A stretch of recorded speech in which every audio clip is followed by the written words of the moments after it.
Morning, everyone.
Good morning, everyone. Can you hear me? I can. Excellent. So that was someone online. Can the room hear me? Yes. I hear you. Yes. Excellent. Excellent. Jumping between systems. Glad everything actually hooked up correctly.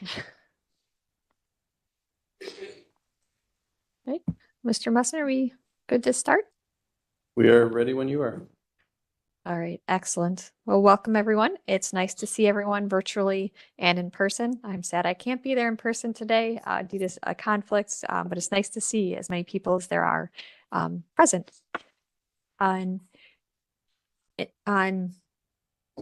Excuse me. In compliance with notification requirements of Ohio's open meeting law in section 101.021 of the codified ordinance of Cleveland, Ohio, 1976, notice of this meeting has been publicly posted. All boards and commissions under the purview of the City Planning Department conducts the meetings according to Robert's Rules of Order. Actions during a meeting will be taken by roll call vote. Recusal from from any case due to a conflict of interest should be stated for the record prior to the beginning of the presentation.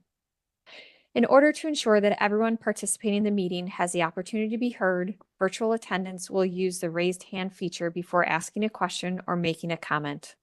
The raised hand feature can be found in the participants panel on the desktop and mobile versions and activated by clicking the hand icon.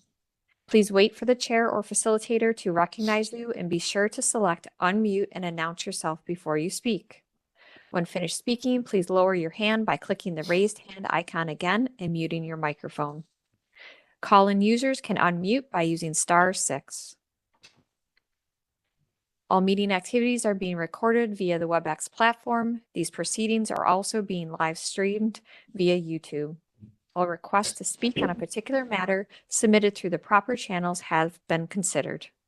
Proper channels for comments are sending an email to the landmarks@clevelandohio.gov email address with a comment or a letter, calling or leaving a message at 216-664-2532, or sending a letter or dropping off comments at City Hall located at 601 Lakeside Avenue, Suite 519. Communication with members of this body must follow proper channels for consideration.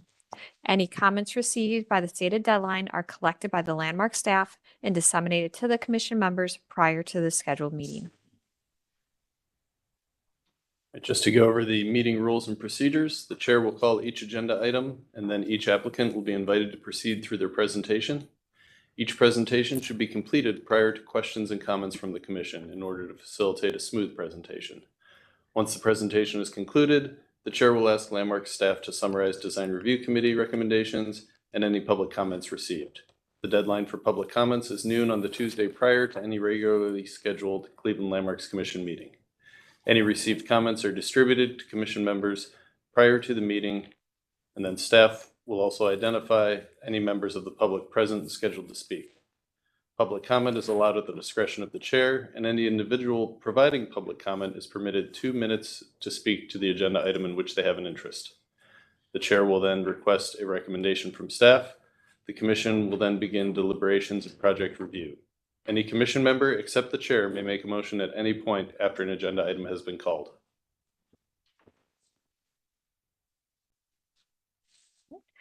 We'd like to call the February 22nd Landmarks Commission meeting to order.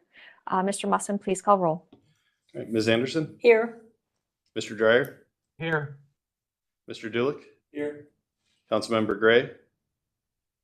Director Wong? Mr. Lozier? Here. Mr. Sandbury? Here. Mr. Strickland? Here. Mr. Trosick? And Dr. Williams? And Ms. Trott? Here. Madam Chair, we have quorum. I'd like to note that in addition to the commission members, we have Kevin Roberts, our representative from the Law Department, as well as Carl Brunges, Jessica Beam, and myself from Landmark staff. Excellent. We'll begin with our certificates of appropriateness. We'd like to welcome the first applicant and to tell us about your project. And please announce yourself before presenting. Our first applicant is Destination Cleveland Badges on Mall C. Yes, good morning. Alex Harnot's here from Destination Cleveland. We've got a project this spring that involves illuminated works of public art. The idea behind these is to offer a photo opportunity and a memorable experience. They're located sort of in cardinal directions, dispersing out from the new 1 St. Clair entrance of the convention center, the former Global Center building, and seek to use light to activate public spaces. So if you advance the slide, these are coming from Le Monde Studio in Montreal. This is some examples of previous work out of Le Monde. You get the picture that they're these are not long-term permanent works. I'll talk a little bit in a moment about our contract with them, but we're expecting we're buying these on a 3-year lease, and we're expecting them to just remain in one location for a year and then to move around the city somewhat. So go ahead. The piece that Le Monde is building for us is this geometric shape. It's lined with LED lights, which are activated by a crank. So that it doesn't need integrated power. You know, these lights, they don't take a whole lot of power. And so they're driven by a dynamo. Someone comes up, turns the crank, the lights light up, gives them time to take a picture. This geometric shape we call the badge. We use it a lot of Destination Cleveland's branding and out-of-home marketing. It's not quite to the level of the script Cleveland yet, of course, but it's becoming something that folks recognize as part of our brand. We're doing these in 3 colors that, again, are used in our out-of-home marketing. There'll be a green one, a red one, and an orange one that are consistent with what we have. They're 14 feet wide. They're about 2 feet deep and 6 feet tall. Like I mentioned, we're leasing these on a 3-year contract from Le Monde, and they've been moved annually. The one thing that I'll correct here is that we've made some changes to the materials, and they're quite a bit more than 350 pounds now, which is an important question for this particular location that we can discuss in a moment. Go ahead. I think we've got another perspective look at that with some scaling. As you can see, it sits on a base. These will be metal fabricated. The base will have, based on the other 2 that are being put on sidewalks, will contain ballast on a rubberized base, so it's too heavy to move. We need to talk a little bit about what we're going to do at Mall C. Go ahead.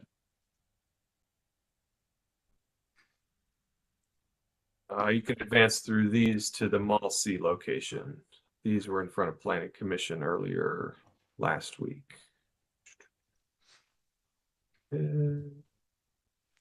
All right, very good.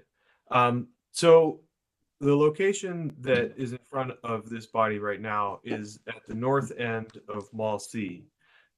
We had some really good success with this as a location for public art leading up to the NFL draft. If you advance the slides a couple, I'll remind you of the sponsored helmets that were there for a couple weeks before the draft on this walkway and on the one immediately north of it.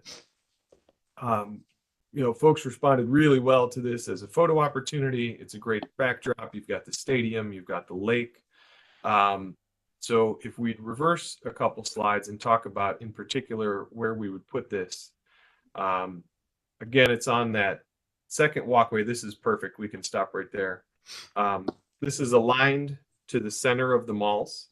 So you've got a real nice shot headed southward, framing up 200 Public Square and the rest of the skyline. If you look at the reverse going north, you've got a view of the lake behind you. Very good photo backdrop. One thing that we learned with the helmets, we set them right up against the edge of the concrete, and everyone walked through the flower beds to take a picture behind them. We'd leave at least 3 feet clear distance in front of that, so folks can walk all around the piece, take a photo in front, take a photo behind, whatever works for them. So the issue at this location that we need to resolve that's a little bit different than the two sidewalk locations that were presented to other review bodies is that this is the roof of the convention center and it has a weight restriction. And so unlike the other two, we're likely to need to put this on some sort of a base, on a road plate or another base that can spread its weight over a greater surface area and allow us to meet that 100-pound per square foot limit that we have on top of Mall C. So I wanted to get this body's feedback both on this location and the design of the badge, its appropriateness in this place, and then what would be in bounds as we develop that base plate for spreading out its weight and its impact. So with that, I will take your questions. Right. Thank you for the presentation. Absolutely. Before we get to questions, we will go over design review committee recommendations. Thank you, Madam Chair. This project was reviewed by the Downtown Flats Design Review Committee on February 15th. They reviewed all the locations of the badges, the one in our area as well as the other two outside of our historic district boundaries, and they moved to approve as presented. Okay, excellent, thank you. Landmark staff recommendation. Thank you, Madam Chair. Staff feels that while we always want to promote our great city and bring opportunities for public art, this may not be the best location for this type of art. If it were just a few weeks like the helmets or even a 6-month installation, I think we'd be fine with it. But given its semi-permanence, our concern is that it'll just add to the visual clutter to an otherwise clean and clear vista of our lakefront. Hearing that it's only going to be there for a year makes me a bit more comfortable. But this is one of the few open and uninterrupted views without any advertising anywhere. Can turn to either direction and find advertising on Brown Stadium or the convention center. So we feel that the mall itself should be left open and clear. People will still take photos without the badge enticing them to do so. So essentially we feel that it's just not the right location for this type of public art. The weight issue is also of concern. I'll leave that to the engineers, but the idea of having a road plate under it seems like a tripping hazard and maybe just not that visually appealing. But yeah, staff feels that maybe this isn't the best location for this. And it looks like we have Madam Chair, I don't know if you saw Ms. Petrus is here from our public art coordinator. Excellent, thank you. Ms. Petrus. Thank you, Chair.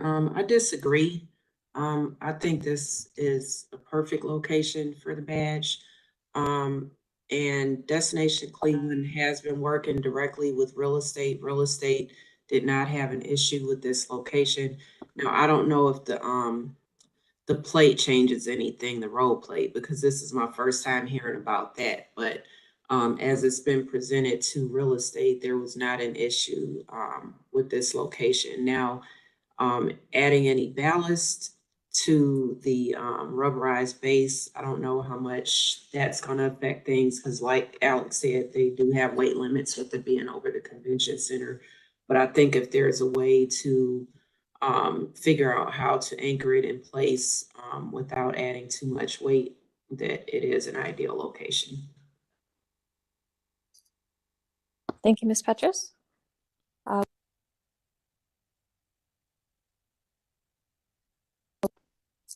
Thank you, Ms. Petrus. We'll then open up the floor to the commission for questions and comments. Madam Chair, before we do, I noticed that Councilman McCormick is here. Thank I you. don't know if we wanted to check in with him and see if he was here for this item or a different one. Great recommendation. Councilman, would you like to say anything on this application for this project?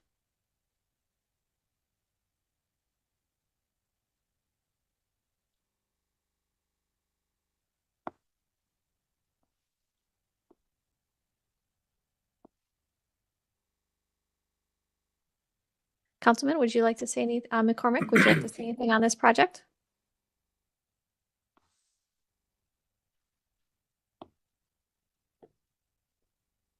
All right, we can always come back to Councilman McCormick when he's available. We can check in after our discussion. We'll then open up the floor to the commission for questions and comments. Madam Chair, I just have one thing to add for staff.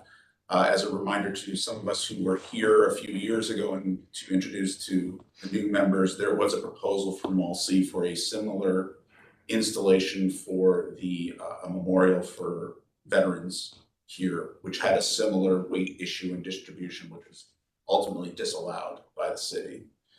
And it had to be removed out to the VA hospital. So this has been a place for consideration of installations of this size, weight, nature in the past. Thank you. Thank you for that addition. And I'm going to ask for some assistance if there's questions in the room. Any questions and comments from the commission? Mr. Strickland has his hand up. Mr. Strickland? Thank you, Madam Chair. So I wondered what other installations have been considered since this is going to be moved after a year, apparently from all the different locations. And if Destination Cleveland would consider just a 6-month installation at this location, and then moving the installation, as well as a more elaborate base, not just a road plate, but something more elevated. So it would not create a tripping hazard, but actually be seen as a barrier as part of the installation. I wondered if that had been studied. So to answer the first question, I would have to revisit our contract with the studio. I think that we would be open to a 6-month run or some shorter period of time. I think we would at least want to cover, from this spring until perhaps the Rock Hall inductions in November, and then we could look at a move. So certainly open to a shorter time period. I would need to see the implications of that in the contract, but we'd be open to it. As far as the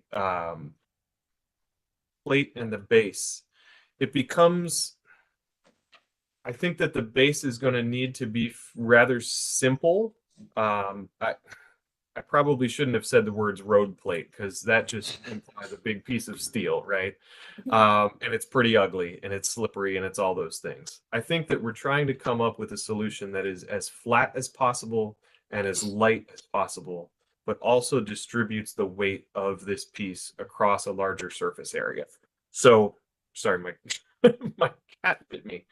And so it becomes sort of a rocket fuel problem, right? If the base gets bigger, if the base gets heavier, it has to get larger because we're fighting against the same pounds per square foot requirement.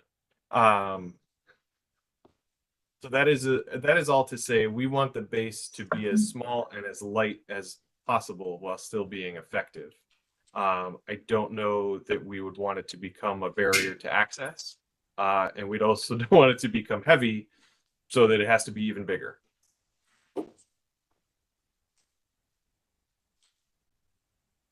And thinking about this installation, you have to be able to get to the crank, right, on the end of it? Correct. To illuminate the structure. Indeed. So there are certainly limitations in terms of any type of elevation that you don't want to restrict access to the end of the piece. Right.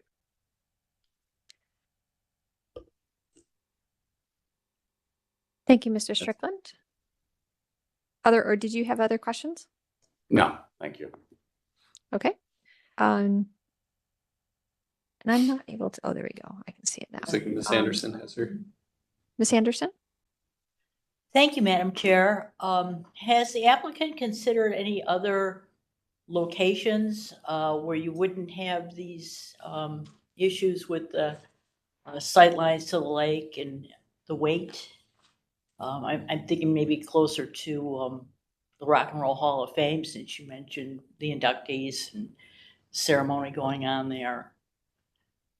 We have, so like I said, our goal for this first year of these pieces is to sort of congregate them around the convention center. We're trying to use them both as public art, but as a little bit of wayfinding, since the front door of the convention center is changing this year, when those renovations are complete. So our two other sites are east and west of the new front door. This one is north. And so, you know, it could be useful to be able to tell people, come out of the Global Center, go north until you see the orange badge, for example. Go west until you see the green badge, things like that. So, like I said, our goal here was really to stay in the immediate district of the convention center for this time. A lot of locations have this problem in that area, whether it's being on top of the center itself.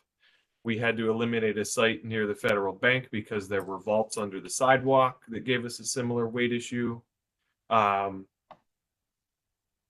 So we've looked exhaustively at sites that meet the criteria.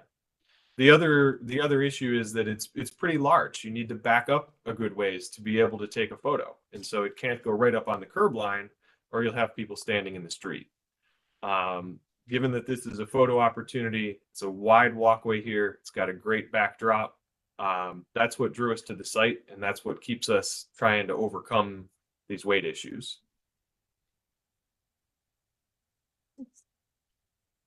Thank you. Certainly. Thank you, Ms. Anderson. Other questions or comments? I guess Mr. I'll ask Sandberg? mine.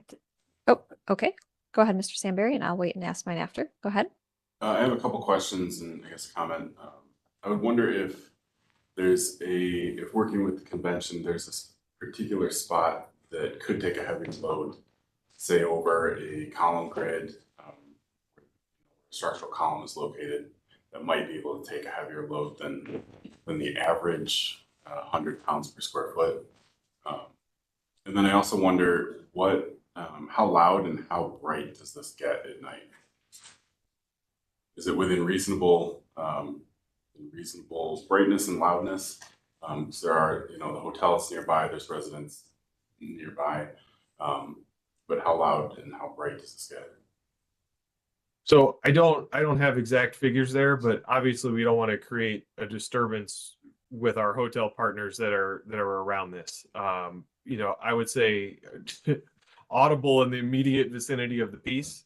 And given that it's only powered by the crank, we're not talking floodlights or anything like that. These are, LED cells that are sort of inset into that sign, that just give it a bit of sparkle. Thank you. Certainly. And as for the first question about whether there may be a stronger spot on the roof, I think that's a great suggestion. I'm willing to interrogate it with the center and with the city and with the county. I've never been provided any information other than the zones with the different weight requirements. This is where you can drive a truck. This is where you can drive a fire truck. This is where you can drive a regular vehicle. We have that map. We've used it before with other installations. And that's the best thing I've got to work off of at the moment.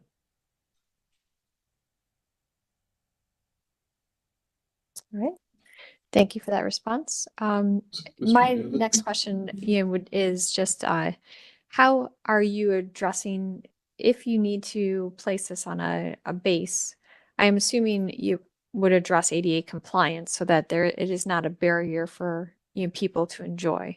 And would that base go that full 3 feet to the rear and the front, and then obviously to the sides also, so that someone could, whatever the height of that is, if it's an inch, I'm assuming you'd be ramping down on all sides, or at minimum That'd be 3 my sides? intention. That'd be my intention. Yeah, at least to make an accessible path onto whatever the platform wants to be. We're working right now to determine the size of that base. Again, solving the sort of calculus problem that is, as the base gets bigger, it also gets heavier, and where does that tune in? I'm certain that we could solve the accessibility issue either by shifting the sign to the front of it so that everything is level loading, or, placing a strip that would ramp you up and down.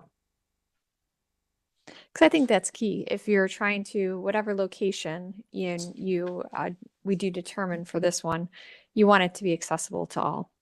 Agreed. Mr. Dulick. Thank you, Madam Chair. With respect, I think all the comments from my fellow commissioners so far, as well as staff comments, I think the view kind of speaks for itself. The symmetry and the grandeur of the space kind of direct you there anyways. I think what I like about some of the other locations that are in your presentation is that they're a little more surprising, they're a little more unexpected, and they kind of point out things that might not be so apparent. I think also where people would walk, like if you're going from the convention center and the new entrance to the lake, you're walking along that westerly walkway. And I'm not sure exactly where the weight restrictions end, but if there's an opportunity there to kind of keep some of the same spirit of having the skyline one way and the lake the other way, if there's a location like that, that might actually be more where people walk rather than say right across the line. So it's a suggestion for considering other locations that not only address kind of some of the staff concerns, which I think we really need to think about, but also where people walk. And also I think that the base, distributing the loads of that, it's not necessarily a winning battle, because now you've got to solve an accessibility problem. My thought would be to suggest alternative location, but that still respects some of the same intent for those views and what the visitor experience is like as a wayfinding device. Thank you, Mr. Julick. Thank you. So let me ask a question. What is the timing for this installation? So these pieces are in production right now. They'll be headed to Cleveland in, I would say, 30 to 60 days. Certainly we could store this one if we needed to. But we've got some urgency around this spring's events as well as this summer's events, that we'd like to get these up and out into the world. So we've got a little bit of time to solve these issues, but not a ton.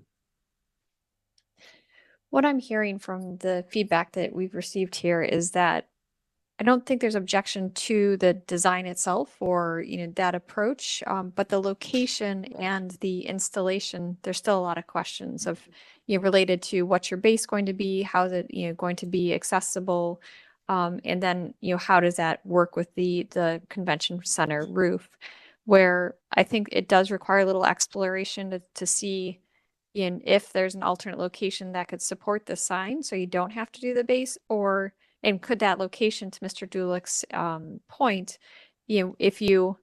although it's beautiful that you've centered it, would it be more impactful if you had it at the termination of the pedestrian circulation path, so that it did have that, sort of connection of what you're looking for, of giving you that sort of identity marker and sort of that vista that people can focus on and for orientation. So at this point, I'm favoring tabling this, to be candid, to allow you to help us understand the base installation, because I think that truly does impact my thought on this. If it's minimal and this may be the right location, but if it gets bigger and bigger, to your point, it may need to shift. But I think that's fair. We definitely, we learned about some changes in materials that put us over a weight limit that required the base. And so that's entirely fair. We've got some questions left to answer on this. So I'd be fine with that. And to Mr. Strickland's point, I think, to address, staff's concern, if we could define the year limit, or, if it is through the rock and roll induction ceremonies, through that ceremony and those events, And I think we wanted to put a time limit on this so that, yeah, we do understand this is a temporary installation related to those events, not a permanent, or semi-permanent installation for 3 years. If this is ultimately the location. So those are my thoughts just related to what we've heard. Any other feedback from the commission? Mr. I have a question Strickland? about the timing of the installation. Would it be appropriate to approve the other 2 locations and just, I don't know the mechanics, can we just table this one location? We're actually, sorry, through the chair, we're only reviewing this location. The other 2 are outside landmark districts, so they were Oh, I handled see. by the Okay. planning commission. We're So taking on tabling this will single. be totally appropriate. Yeah.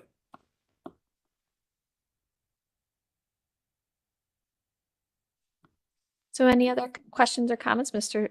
Strickland? With the approval of the applicant, I would move to table this application. Second. Alex, do we have your approval to table this? Yeah, certainly. We'll keep working on it. Okay. Thank you. Then with your approval, we have a motion, we have a second. Any further discussion? Right, not seeing any. Mr. Musson, please call roll. Ms. Anderson? Yes. Mr. Dryer? Yes. Mr. Dulick? Yes. Mr. Lozier? Yes. Mr. Sambry? Yes. Mr. Strickland? Yes. Dr. Williams? Yes. And Ms. Trott? Yes. Madam Chair, the motion to table passes unanimously. All right, well, we look forward to seeing you come back and working through the details. Very good. We'll keep working on it. Thanks for your time. All right, thank you. We'll then move on to our next applicant, located at 3119 Dennison Avenue, Art House Fence Installation.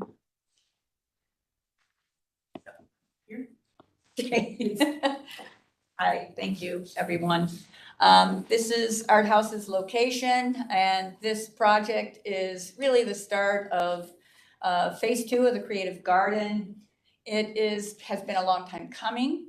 And the first part was a green infrastructure grant from the sewer district to create a bias well to help save our rivers and lakes. So the idea of this project, there we go, is to help to make Art House more of a placemaking location. It is on Dennison Avenue, close to Pearl.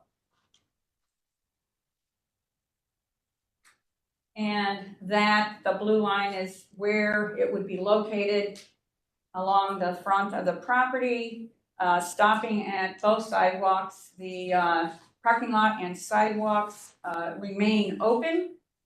These are just some other location views to get a feeling for the neighborhood where it's located. It's across the street from Dennison Elementary. And this is a drawing, a concept drawing of what we're calling the frieze. It is to really show what happens at Art House. These are all figures that are engaged in different kinds of creative activities, painting, sculpting, etc. And the height of that itself is 4 feet. The figures are the structure of the form. So it will not need any uprights in between. The figures are made with 1/2 inch by 1 steel bar. And this other images just show some of the installation and the structure of it. And these are some other samples of what Brinsley Terrell has done in other locations and is starting to work on what we are hoping to install at Art House. The idea partly is that it will help to create more awareness for what Art House is, at the same time that when there's activities happening in that garden area, kids involved in a classroom, that it does offer some protection from within from the very busy crosstown traffic.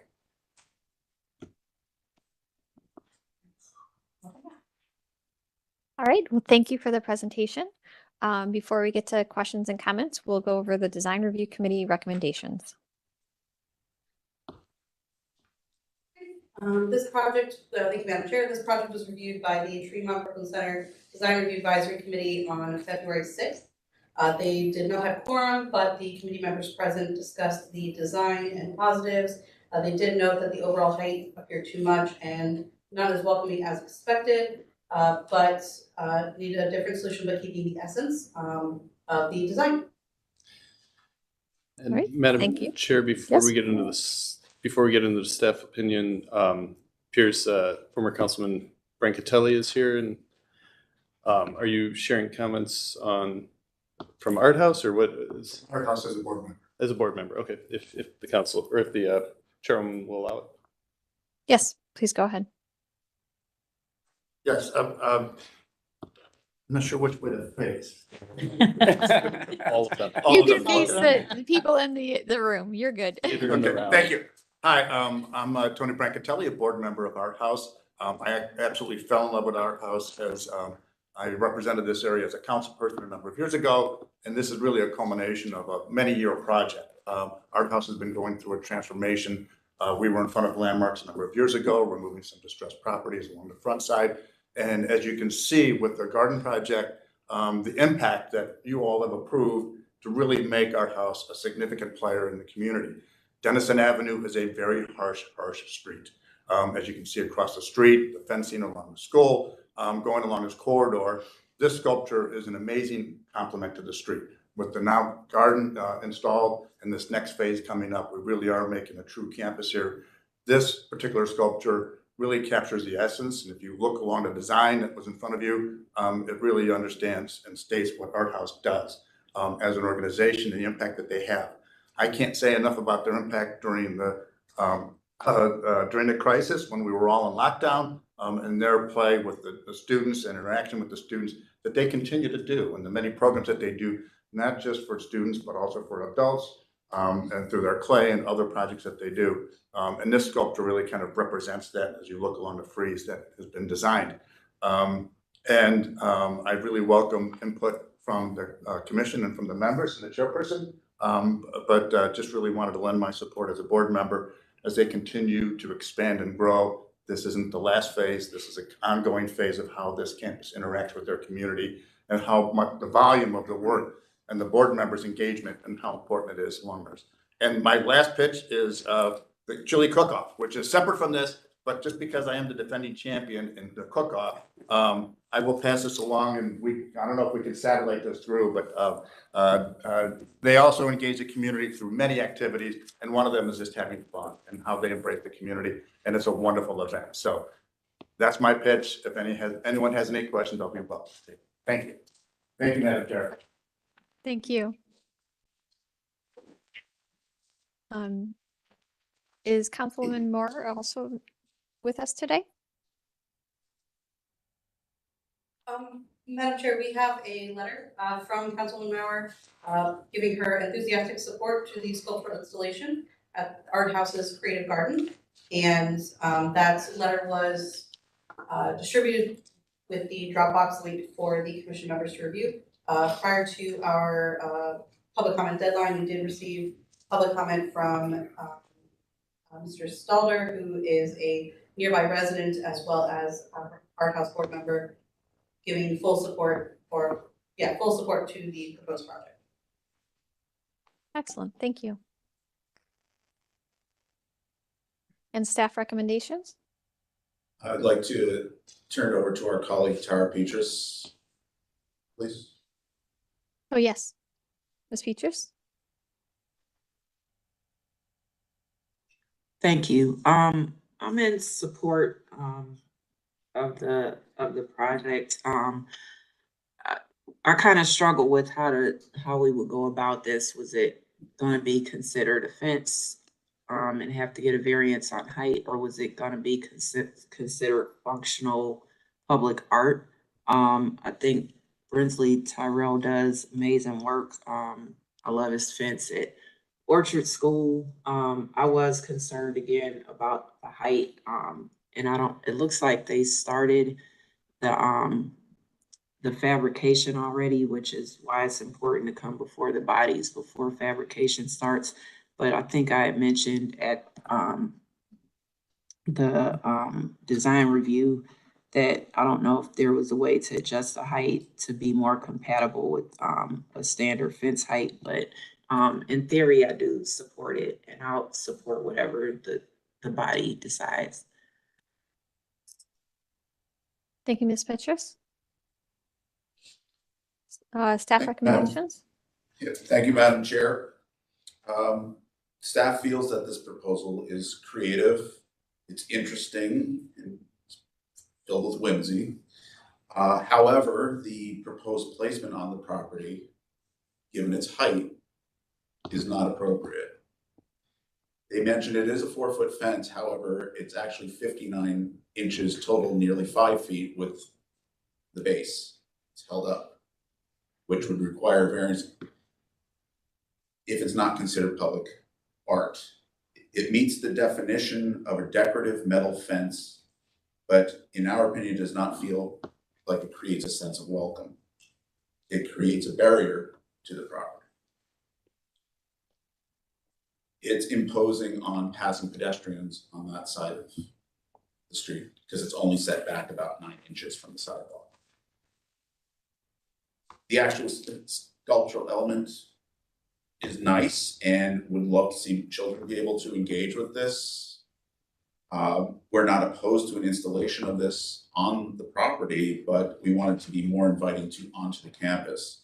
We felt that this could be achieved by placing it along the sidewalk that leads into the property to the front door for more interactive, or if they want it to be more functional, possibly putting it on the parking lot side to block shield from the cars that are standing there. So as presented, we do not feel this is appropriate and would ask for a different solution. Thank you. All right. Thank you for that summary. We'll then open up the floor to the commission for questions and comments. Yeah. Mr. Brancatelli would like to Madam speak Chair, if I again. can speak to the height for a moment. Yes. Thank you. As Carl pointed out, the design is actually 48 inches. And the height, as he also pointed out, will be elevated because it will be mounted on the base. It won't be mounted directly to the ground. And a couple purposes. One is mounting directly to the ground, which doesn't actually reflect the amazing design that was created when that was put together. The other is also for maintenance, that you would not have grass growing up and covering up the design, et cetera. And the other purpose, very specifically, of having this installation, the building is set back significantly. It creates a big void. You can't find the art house. You can't see the amazing bioswale that you're there. You drive past it. This sculpture really designs, and it doesn't take up the entire frontage of Denison. It's only a portion of the front. You still have walkways on the left-hand side. You have walkways on the right-hand side, and then you have the entryway to the parking lot, which was a resolve of creating space for people to park. There's a number of different buildings in and out of there. We also share space across the street with Denison School. Having that structure out front, when you talk about having a bioswale and working with the sewer district to create that, you also create somewhat of an attractive nuisance. You have a pedestrian walkway, you have a lot of high traffic along Denison Avenue. Having this sculpture along the front does protect that as people are walking down the street. So orienting this towards the side or putting it towards the building doesn't give you that barrier that you would create. It's a very attractive sculpture. You can see through it. It doesn't create something that a 6-foot fence, or as you see at some other bioswales where they just put chain link fence to protect people. Having that as a sculpture cuts off that attractive nuisance for the pedestrian traffic. So it really serves multiple purposes, having that sculpture out front. Also placemaking, you are at the art house, you see this magnificent building and what they do inside. at the same time having that protective barrier along it. So it is 4 feet. Having it mounted higher does create a little elevation. We saw that at the school on West 44th. The name of the school is Orchard School. So the same sculptor, same notion, only it's not as high as, it's higher once it's mounted than the sculpture, than the Orchard School. But at Orchard School, you have some very much higher elements along the entryway. So that it does compare a little bit to that, what was also approved in landmarks area. Thank you. Thank you for that addition. Other questions and comments from the commission?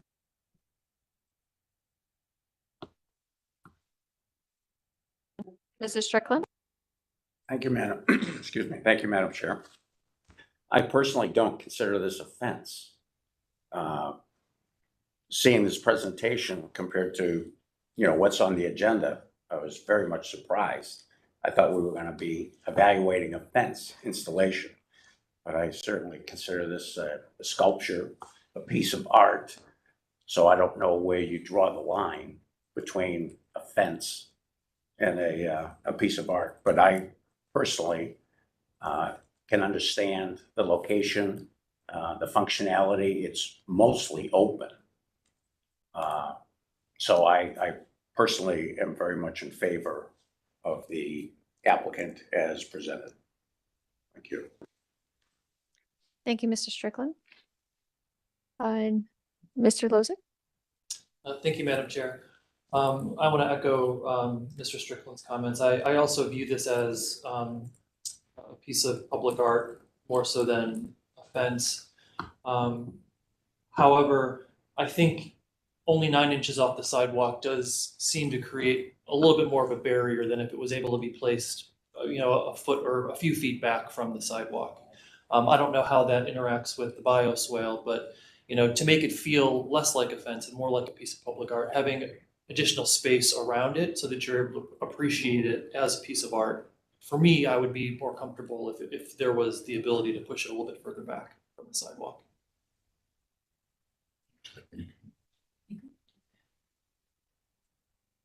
Yeah, thank you, Madam Chair. We absolutely can work with the sewer district. They are our partner in this, and we can look to see how far we can set it back and what's relative to their ability to able to maintain and give us, because we're gonna be the long-term partner with this, with the sewer district, and appreciate the opportunity to set it back so we can get a little more depth on that. Can you give us an idea of how much room is available? I'd have to go back and visit it again, but I'm sure, I suspect that we can probably, I'm trying to relive if there's that current picture of the existing site plan. So. Yeah, right there. So if you look on the picture of the far left, it looks like we may be able to go back at least 1.5 to 2 feet where that growth is at on the far left. So I think we can push back a little further, also without intruding on the roots for the trees, the mature tree that's up front.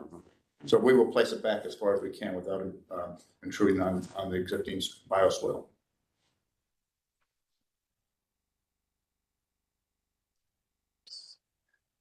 That is great information. I think I agree with the statements that have been made by Mr. Lozier and Mr. Strickland, is that I guess I do view this as a piece of art, especially since it's not going from property line to property line. The height is a little bit concerning to me. Is there also, but since it is open, it's not as concerning as if it was, it had a solider profile or more solid profile. Is there any way to lower that though? Does it have to, if it's 4 feet, but you're at 59 inches, is there any way to get it closer to the 4 feet? We have one of our board members and partner, John Rakauskas, is on this call. If John could weigh in, I think the issue of having it mounted firmly so that it is structurally sound, there may be some room to lower it a little bit and still retain that. I'm not sure, John, if you want to weigh in on that. Yeah, this is John Rakauskas, architect. I'm also on the Art House board. Um,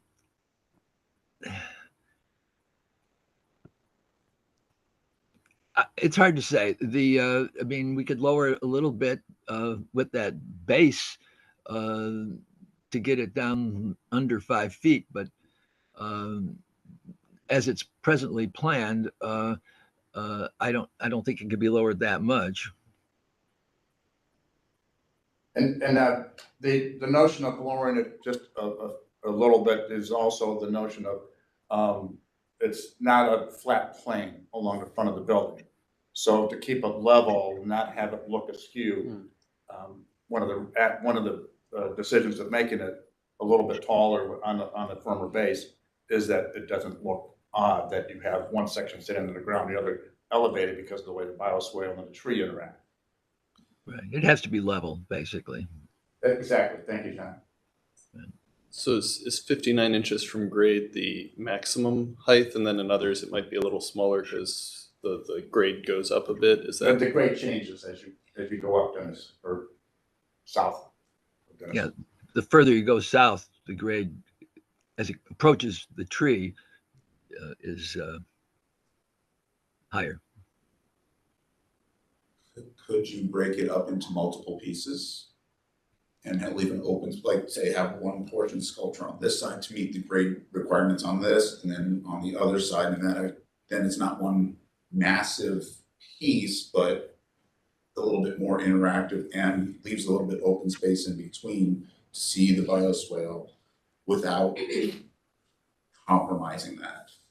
Yeah, my personal opinion, I would defer to the director. I think keeping it as one contiguous piece is what really tells the story. And as it wraps around the edge, it has a smaller return, really makes it the sculpture that it is.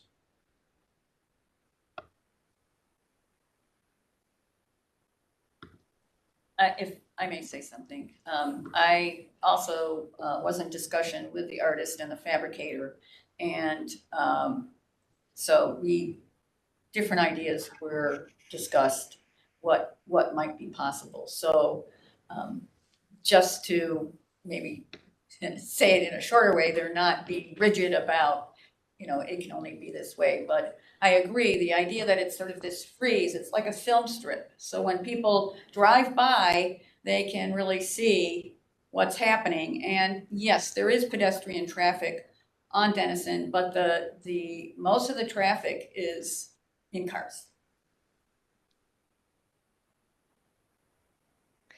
I personally like it as one piece. I do, because I do see it as an piece of art.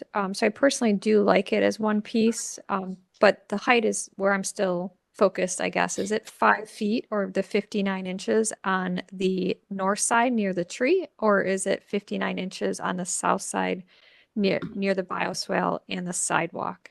So ultimately, shorter on, like which way is it weighted and which side is going to be taller than 59 inches, to what Mr. Musson had asked earlier. So the height, it will be higher by the bioswale because it'll be lower by the tree side to keep it parallel along the sidewalk. But it's So not. is it 4 feet at the tree and 5 feet at the It won't be- bioswale? I'm sorry, Madam Chair. Yeah, it won't be 4 feet at the tree. It'll be a little higher because we want to keep it elevated both for maintenance and for structural integrity along that line. Because it'll have a return going along the sidewalk on the right-hand side. So it'll still be a tad over 4 feet, maybe 6 inches or so. But it'll be higher along the swale side because the height changes and the elevation changes. So we want to keep it parallel. Right. I mean, overall, I'm in support of the project, but I do think we need some clarity of the exact height of this. I think, as this gets taller, it could become more, it does become more of a visual wall than a visual, fence that separates the spaces. And I think that's what I would like to avoid, is I don't want this to become a wall to the property. To your point, you want to bring identity to the project, to the property, to the art house. You want people to really be able to see the building behind it. And the taller this gets, that's my only, fear is even though it's fairly transparent, it still is that visual sort of barrier when it gets to 5 to 6 feet, especially if you are in a car. So like I said, I'm in support of the project. I do like the current design. I do support or would also recommend pulling it off the sidewalk to 18 or 24 inches just to once again give a little bit of relief and allow people to see it. Because if truly your traffic is more vehicular, you need a little bit more relief to really experience this versus right upon the people in the cars. But I do think we need some clarification on the height to what is the exact height going to be on either side of this installation to really, get to an approval without any conditions. So Madam those are my Chair, I thoughts. believe. Mr. Dulick? Yes, thank you. I think I'm definitely in support of the project. I think Mr. Loger's comment about the setback is really essential, and it's great that the applicants are very open to that. Just a couple thoughts, I guess. I think the base is partly what helps elevate it to art, and not be just a fence or a fence that has art in it. It really is a piece of sculptures, but there's some qualities of sculpturalness, for lack of a better term, that I guess I wanted to at least gently suggest maybe explore. I think even setting it back, that helps a lot. But I think partly what makes it feel more like a fence, and I think maybe there's opportunities to help it really elevate itself to more art. I think for that parallelness, I don't know if there's any opportunities for gently warping, curving, kind of in response to the bioswale and the different conditions. And then if that top skyline, that top rail, I know maybe that's structurally essential, so I'm not going to pretend to know the structural implications of doing that, but whether there's opportunities to vary that line as well. I'm almost thinking something more three-dimensional. I think it's the combination of those kind of parallel lines in 3 dimensions, that if there's an opportunity to explore that, I think it not only makes it feel more art-like, I think it's actually, there's a potential for more dynamic response to what's going on in the garden and on the site. Those are observations and suggestions. I think the Orchard School is very successful, but that is, to me, that feels very clear, like this was a fence to separate the playground from the street, and I get that. But I also think that the setback really helps it feel more like art. But as you're walking along the sidewalk or driving by, you'll be able to see the entirety of the vision. And I think the view from the park out to the street is going to be wonderful because you'll really see that from a variety of distances. Again, thank you. Thank you, Mr. Dulick. Any other questions or comments from the commission? Or would someone like to put forward a motion? Go ahead, Ms. Ms. Anderson. Quick question. I think you touched on this before and I missed it. Is the fence the same height as the fence at Orchard School? Ostensibly, it is the same height. Both of those are 48 inches. The Orchard School one is pretty much mounted to the, closer to the ground. Okay. All right. It doesn't have the same elevation of the mounting here. So it is inches higher once it's mounted than Orchard School. It is not higher than Orchard School at the entryways and the canopies. There's 2 different entryways at Orchard School, and they have larger, much ornate arches as the entry points. But that's because it's going to both sides of the sidewalk, and it does create, as Mark stated, that fence-like approach for the kids. And in this case, this is just a smaller element within the larger footprint of the entire campus, which is intended to be a sculpture. I wanted to say that I was very excited to see you incorporate a sculpture, a unique fabricated piece here by a very accomplished artist. I think that's a wonderful thing for the community and a wonderful thing for Art House. I think it'll kind of help you brand and just is something that I was really excited to see. Yeah, and it is a pretty stark entryway now. The bioswale is great, and is a huge impact in the community, but I think really because you're driving down, I think as the chairwoman pointed out, it's a high traffic area. You're driving by, you drive right past it.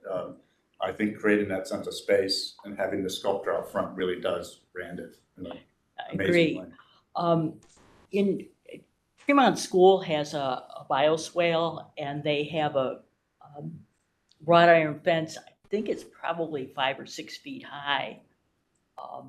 Yeah, I think it protects the bioswale from people, especially kids, you know. Yeah, the other two examples are, there's the bioswale at Steelyard Commons, which has a hideous chain link fence around it. No offense to the owner that mentioned that it's a great project, and we're glad they did it there, but it's not a piece of art. It's a protective fence to make sure the geese don't come poop on the cars.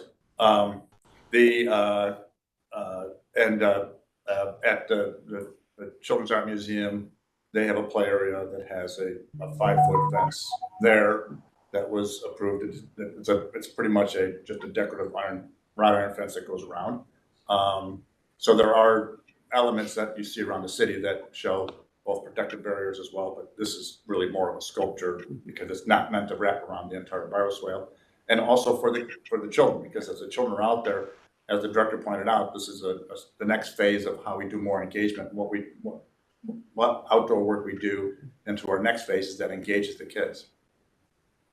And I certainly would welcome a notion from the commission hearing the issue around the height of working with the sculptor to lower it, as the director pointed out, and working with the sewer district to see how far back we can set it without impinging on the bioswale.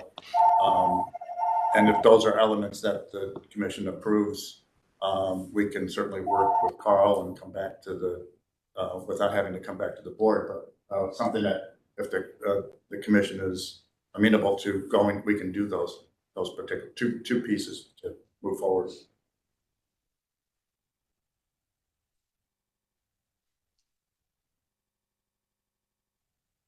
Sorry, still forgetting to unmute. Thank you, Mr. Bracatelli, for that feedback. Any other, Mr. Strickland? Madam Chair, I would like to make a motion Excellent. to approve the project as presented with a stipulation that the installation be offset from the sidewalk up to a maximum of 2 feet in coordination with the sewer district and what the bioswale will allow. And then consideration that the applicant think about a possible variation or a wave effect, essentially, in terms of the height of the top rail, so that it can conform to the elevation change as the grade changes along the sidewalk. Make that just a consideration, not a stipulation. But the maximum height would be 59 inches from the lowest elevation along the sidewalk. Thank you, Mrs. Strickland. Do we have a second? Ms. I Anderson? have a question. Let's You have let's to second hold your it. question to and after we get if we go through the motion and then you can ask during the discussion period. So we have a motion on the table. Do we have a second? Second. Thank you, Mr. Dulick. Now we're on to the further discussion. Please go ahead, Ms. Anderson. Has this fence been fabricated already? Only a part of the very beginning part. Okay. Thank you. Thank you. Any further discussion? Madam Chair, should we mention that we are considering this as a sculptural art and therefore it is not subject to a variance for height? Yes, I'll great add that point. to my motion. Thanks, Carl. Mr. Dulick, do you agree with that? Agreed. All right. So thank you, Mr. Brunges. That's an excellent addition. Any further discussion? I just have one clarification. Go ahead, Mr. Lozier. Thanks, Madam Chair. I believe Mr. Strickland mentioned a maximum of 2 feet pushback. I'm wondering if maybe I'd be more comfortable if it could go further than 2 feet. I would be amenable to that. So is there a minimum rather than a maximum that we'd like to state? Is that what you're saying, Mr. Lozier? Like it should be pushed back at minimum 12 to 18 inches and further would be acceptable? I would be in favor of To that. study let us know what the max available is, and we can determine it from there of how far it could be pushed back. So I personally think there's a huge difference between 9 inches and 2 feet. And I think that's a significant enough setback to really set it off as a sculpture. So I would not like to change my motion. Do we want to just say something about final distance from the sidewalk Okay, to be not determined maximum, by yeah. staff? Yeah. Kind of thing? Okay. That's So not exactly a what I maximum was- of 2 feet, but final distance be presented to the staff for approval. Right, excellent. Mr. Dulick, do you agree with that revision? Okay, excellent. All right, great points. All right, any further discussion? All right, Mr. Musson, then please call roll. Okay, Ms. Anderson? Yes. Mr. Dryer? Yes. Mr. Dulick? Yes. Mr. Lozier? Yes. Mr. Sambry? Yes.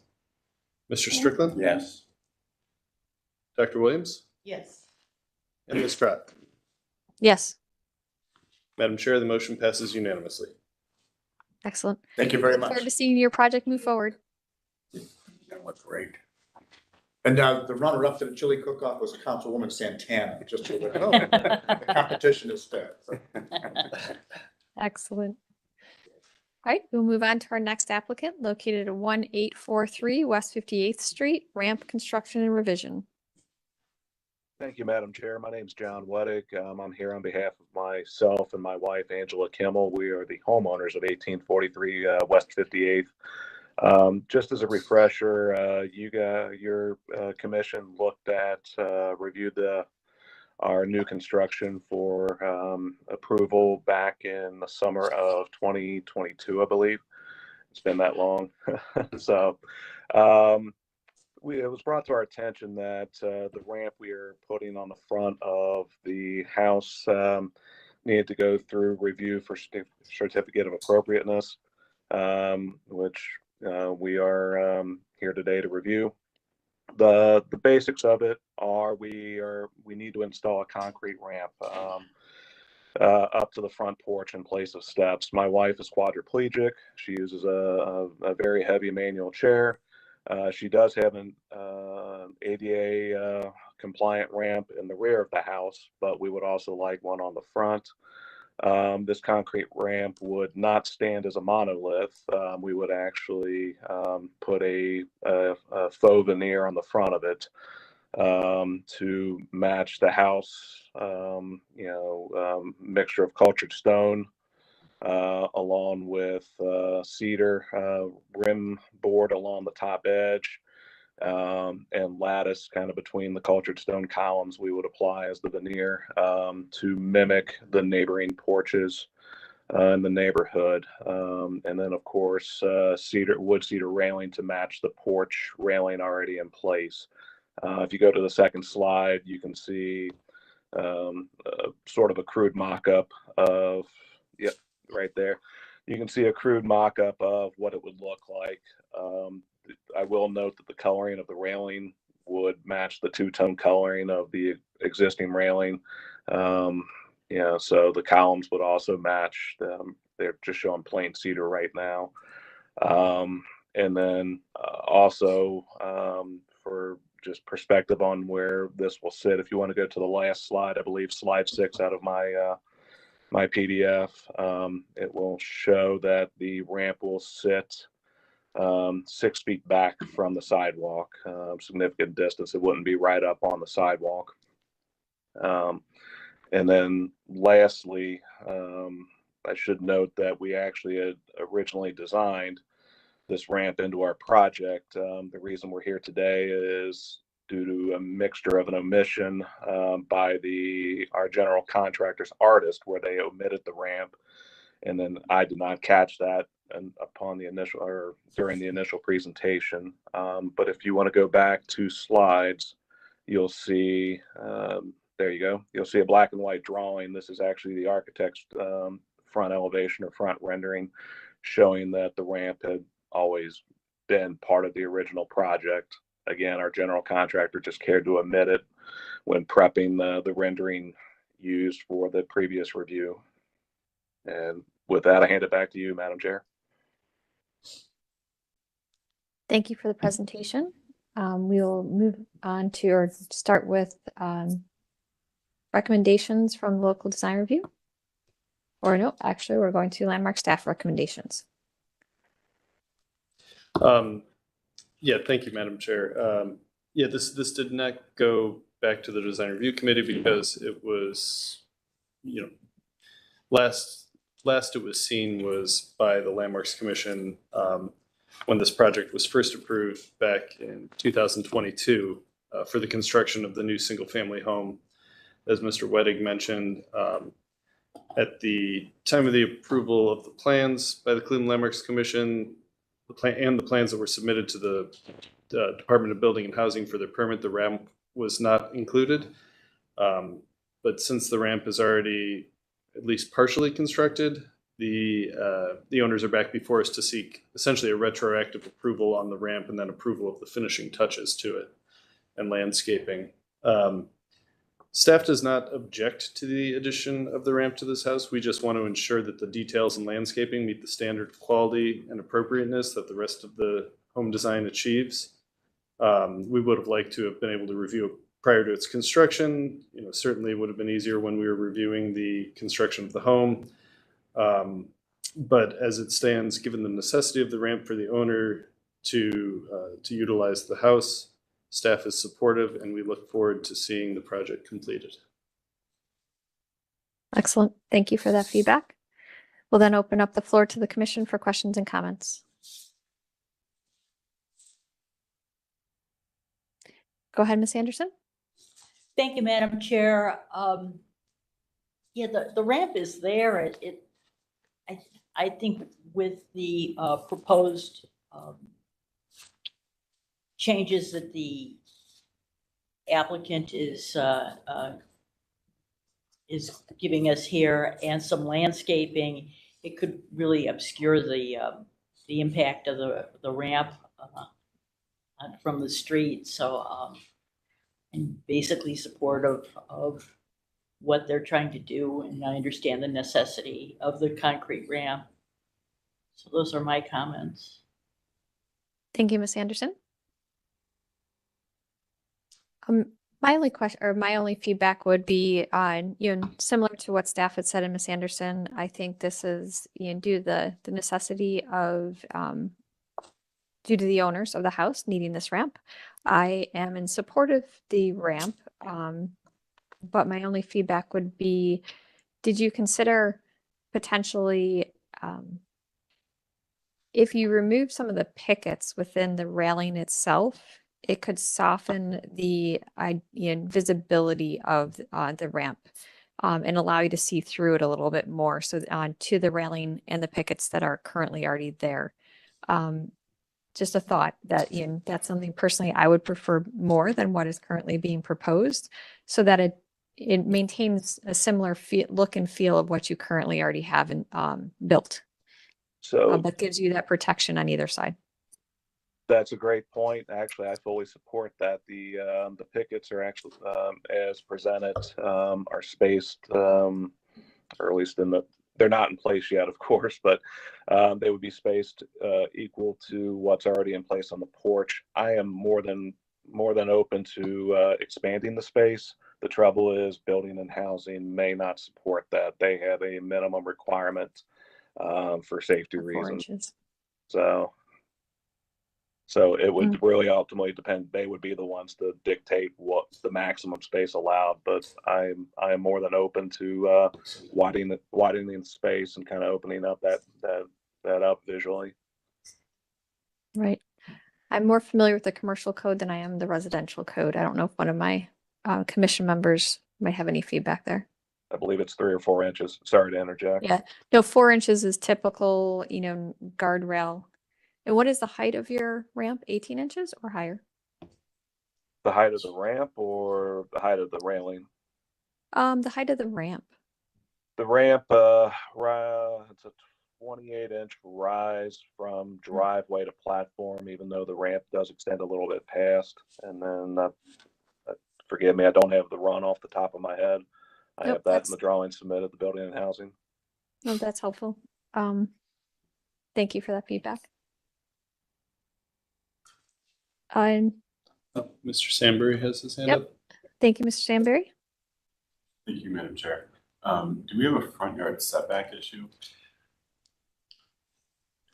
Yeah, I don't think so, but that is, something that would come up when building and housing.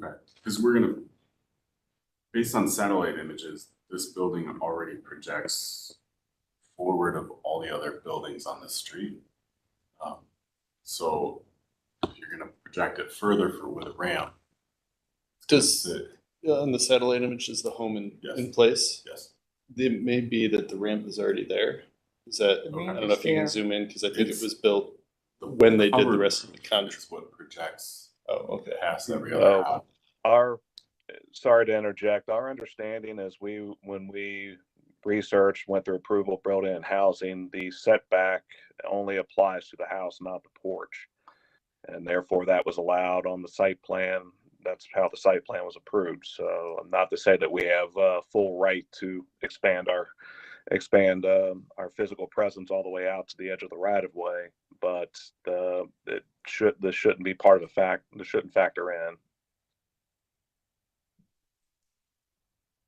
I guess I would just like clarification on that as part of the condition. Yeah, I mean, I suppose the commission could work in either, support for a setback variance if needed, or, make a statement about it otherwise, but that's Building and Housing's ultimate call when they review it and make that determination, so. And the only, in discussion with Building and Housing, and I'm going to try to be professional in how I say this, in the limited communication I've been able to have with them, despite seeking quite a bit of info and getting very little feedback. I was the only, related to setback, the only thing I was warned is if the ramp was closer than 5 feet to the sidewalk. They use the sidewalk to demarc public right of way, and as it stands now, or what has been poured and laid, is 6 feet back, so it falls outside of the measurement given previously by Building and Housing. Mr. Dulick has comments? Go ahead, Mr. Dulick. Thank you, Madam Chair. Fully support that individuals with mobility impairments can come in and go through their front door. But that being said, I think that because it is on the street, this is a suggestion or thought, is that the difference, a lot of times the ramps get very tall, but in this case, the difference in height between the bottom of the ramp and the porch is relatively slight. I was wondering if consideration was given to having the guardrails to be horizontal and maybe even including the base, so that it fits more with the porch, or even impression driving, walking by is porch-like, and that the handrails within that would be in concert with the ramp. It's just a design suggestion that kind of makes it, could potentially make it feel more porch-like, more appropriate to a front door ramp. Because I don't think that difference would be felt that much by the first use. And forgive me, I'm having a little trouble hearing. I'm presenting through a cell phone, so a little bit of a limitation, but if I understand correctly, your suggestion or proposal is something more like a cattle rail, like 2 or 3 horizontal rails instead of pickets? No, the design, I think, being in keeping with the porch, as other commission members have suggested, not suggesting changing the design, it's just that the top guardrail and the base ramp itself, and again, this could all be constructed of wooden materials, The idea is to have those sloping lines be horizontal for the guardrail piece that faces the street. And then the handrails you have on the behind it would be sloped. Yes, I think what Mr. Dulick is proposing is essentially like a faux front that appears more like a open air porch, and then the ramp descends behind it with its handles. So instead of having the as designed now, there would be essentially be a rim board applied. Your suggestion is that I raise the rim board up a couple inches sort of to conceal the floor of the ramp? Yeah, the guardrail component would maintain the horizontal lines. The ramp would obviously be sloped between the horizontal guardrail and how it meets that ramp, but those lines would read as horizontal, however that was. Oh, so you're essentially to have a, well, I'll describe it as a wall to sort of conceal the fact there's even a ramp there. In a sense, yeah. It's to make it feel more important. Yeah. That seems a little odd. Part of this is we're trying. I appreciate your noting that this calls out that there's a ramp there, and actually we want to conceal that. Actually, this having a ramp or having a ramp that's visible makes us more susceptible to crime. You know, criminals feeling that, or at least studies have shown they feel that the homeowner is more vulnerable, or easier pickings. We'll say. I think that would the faux wall or the fake wall to kind of keep the rigid horizontal nature of things.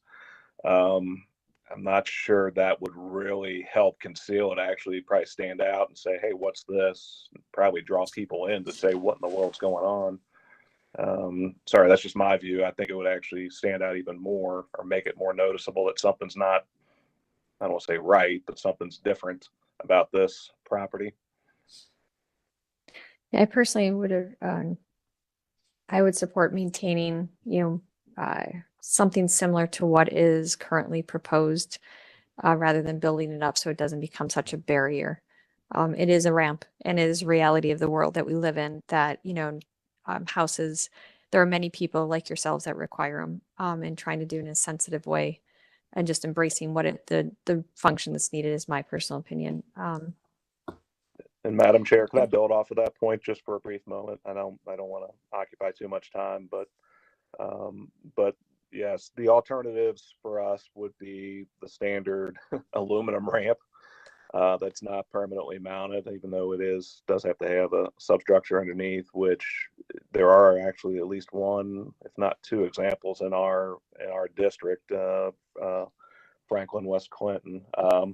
We've gone to great lengths with this to actually incorporate or integrate it into our design using the same exact materials we've used on the house itself, trying to make this as seamless as possible, as well as consistent with surrounding homes. But the bigger point I was going to make is we've also chosen this style ramp versus a switchback versus a wraparound to limit the physical footprint. And really just take away this sort of, like I said, monolithic or overwhelming presence of this thing. Like yourselves, we do not want this to be sort of a big eyesore in the front of the house. We want it just to kind of blend in and be what it is. And somebody driving by may notice it, they may not. But the alternative solutions really kind of go in the opposite direction of what everybody wants in terms of style, shape, and this is pretty much the simplest, most straightforward, least obtrusive or least noticeable design we came up with. Okay. Just moving back to any other additional questions and comments from the commission, or would someone like to, Mr. Sandberry? I guess I have another question about how reversible is this in the future if you decide to move, or if you pass the house on to the next tenant and they do not need is this something that can be removed, or is this something that needs a an excavator to come take out of the property? It is quite reversible. It sits on a gravel hub. It's simply pinned. It would require not an excavator, but it would require a mason to jackhammer this out. We do have a surplus of cultured stone to conceal, or rather replace, the area behind the ramp, which does not have cultured stone. Obviously, it had to abut up against the foundation that's there at the porch. But the materials will be maintained on site. So for future changes, this can be, basically removed and concealed. Removal would take less than a day. It's a very simple. Simply constructed, we'll say. I don't want to say it as though it's poorly constructed, but it's not part of the foundation. It's not permanently attached. It's simply pinned to the porch to prevent slippage. Right. Mr. Lozier? Thank you, Madam Chair. So going back to your initial question, I think, Ms. Trott, what is the height of the porch from grade? Because if it's less than 30 inches, I think you technically don't need the guardrail or the handrail. So that would just be something to, I guess, confirm, is whether or not it's above that 30 inches. And if it's not above that 30 inches, then maybe we consider not having the railing there at all. So, it's 28 inches, so just right at the threshold of that. Impression from the the occupancy inspector was that their position is that it would be needed, and because it is slightly steeper than ADA grade, keep in mind this is not considered an ADA access point. My wife can get up and down it, but considering it is a little bit steeper, we would like to have it just as a safety net of sorts. It's not needed, but should somehow, in an icy condition, somehow she slip, even if it were a slighter grade, there's still the potential for her to slide uncontrollably. Just the same way if you're in a car driving down a very slight hill, hit that patch of ice, something could happen. So for her sake, we would insist on having the rail, unfortunately. I appreciate that. Yeah. But I think going back to the spacing of the spindles, because it's not necessarily required, I think there would be more leniency as to the design of that portion. Mm-hmm. Yeah, and I'm open to, yes, and the spindles are not in place. I simply have, as was noted previously, we did start construction with the understanding that we had approval, and we were informed after the fact, after roughly starting that we kind of put the cart before the horse. But point being is spindles are not in place. I'm open to alternate designs so long as it does not contrast the house, contrast with what's already in place on the porch to a point where it just looks half-heartedly done or mismatched or just kind of slapdash. So, but I am open to that if Building and Housing is accepting of an alternate style, either spindle spacing or an alternate style rail. I'm open to that. Thank you. All right. Madam Chair. Fairly similar. Yes, Mr. Brunges? Staff is willing to work with the applicant and Building and Housing to figure out what the exact maximums or minimums they are required to have to make a solution to this happen for them. That is exactly what I was just going to suggest, is that I hear fairly, consistent feedback that I think that should be part of someone's motion to work to explore with Building and Housing if the spindles could be eliminated or an alternate spacing. But hearing fairly consistent support for the ramp itself. Would someone like to put forward a motion?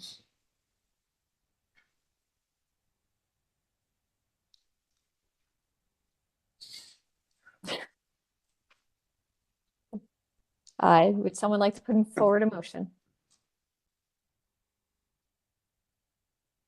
I'll put forward a motion to approve as presented, but working with staff and building and in turn building and housing to develop appropriate spindle spacing. Did I capture Is that all a that? condition, Mr. Lozier? Yes. Okay, so we have a motion with a condition. Do we have a second? Madam Chair, second. Thank you, Dr. Williams. We have a second. Any further discussion? All right, not seeing any. Mr. Musson, please call roll. Ms. Anderson, Yes. Mr. Dryer, Yes. Mr. Dulick, Yes. Mr. Lozier, Yes. Mr. Sambry, No. Mr. Strickland, Yes. Dr. Williams, Yes. and Ms. Trott. Yes. All right, Madam Chair, the motion passes by a vote of 7-1. Excellent. All right, well then you are approved. So please reach out to staff and building and housing to work out the details of the spindle spacing. Madam Chair, I will. Have a great day. Thank you, you too. We'll then move on to our next applicant located at 4003 Franklin Boulevard siding replacement. I'd like to welcome the applicant. Please announce yourself and then tell us about your project. Okay. I am the homeowner of 4003 Franklin Boulevard. Thank you. I saw my products here, so we got a good visual.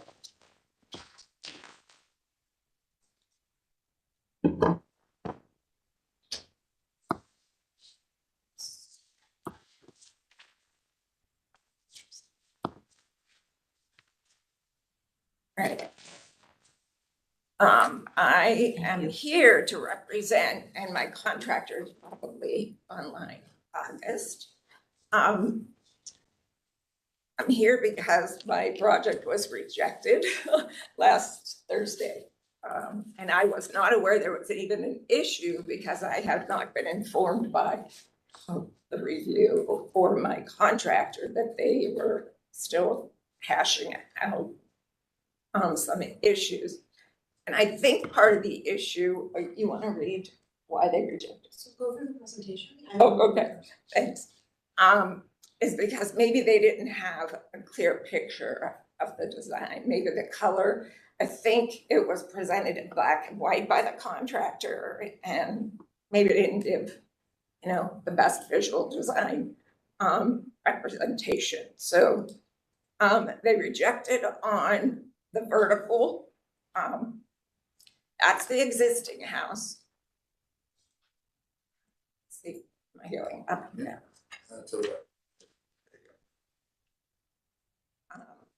Right side view. That's the right side view. Left side view. And this was some of the black and white design that was given. So you're right. What that one, because that's Yeah, this sounds one's on on a slight delay. Yeah. Okay. Good point. All right, that's the back of the house. I was here back about 6 to 8 months ago because they put the addition on the house. So this house has been in review and in construction for about a year now. And I'm on the outside of the house now, so. Okay, this is the plan that was submitted. So it's vertical and it's wrapped on each side, the right and the left sides up to the fireplace is wrapped in vertical with shakes at the peaks, and the fireplaces are in shakes.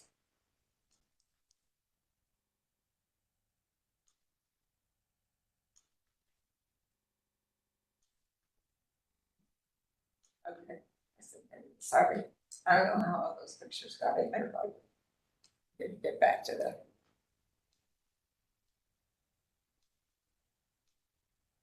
All right, let's go back to the front. So the rejection was on color and that they didn't seem to approve of all the vertical design. So I'm here to kind of, I would still like to keep this design.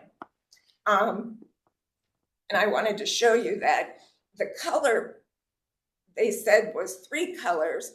This is Hardy product. This is the vinyl product.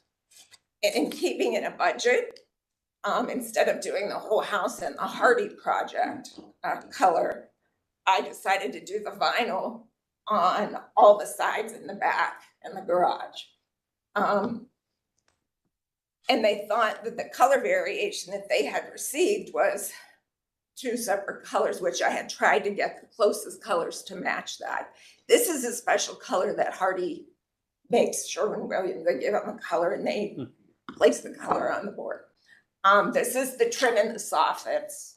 So it'll be the brown that you see, which is right here. And I went with like a faux copper. So there's truly only 3 colors in the house, so plus the window color, which is like clay. The window color and the roof color were already there, so I had to work with that color sequence. I went with a little more updated style. I realized we're in a historic district, but my house is built in '95. So nobody really thought there would be an issue because it wasn't a historical home. We kept if you could see the wrought art fence is original, probably 100 years old.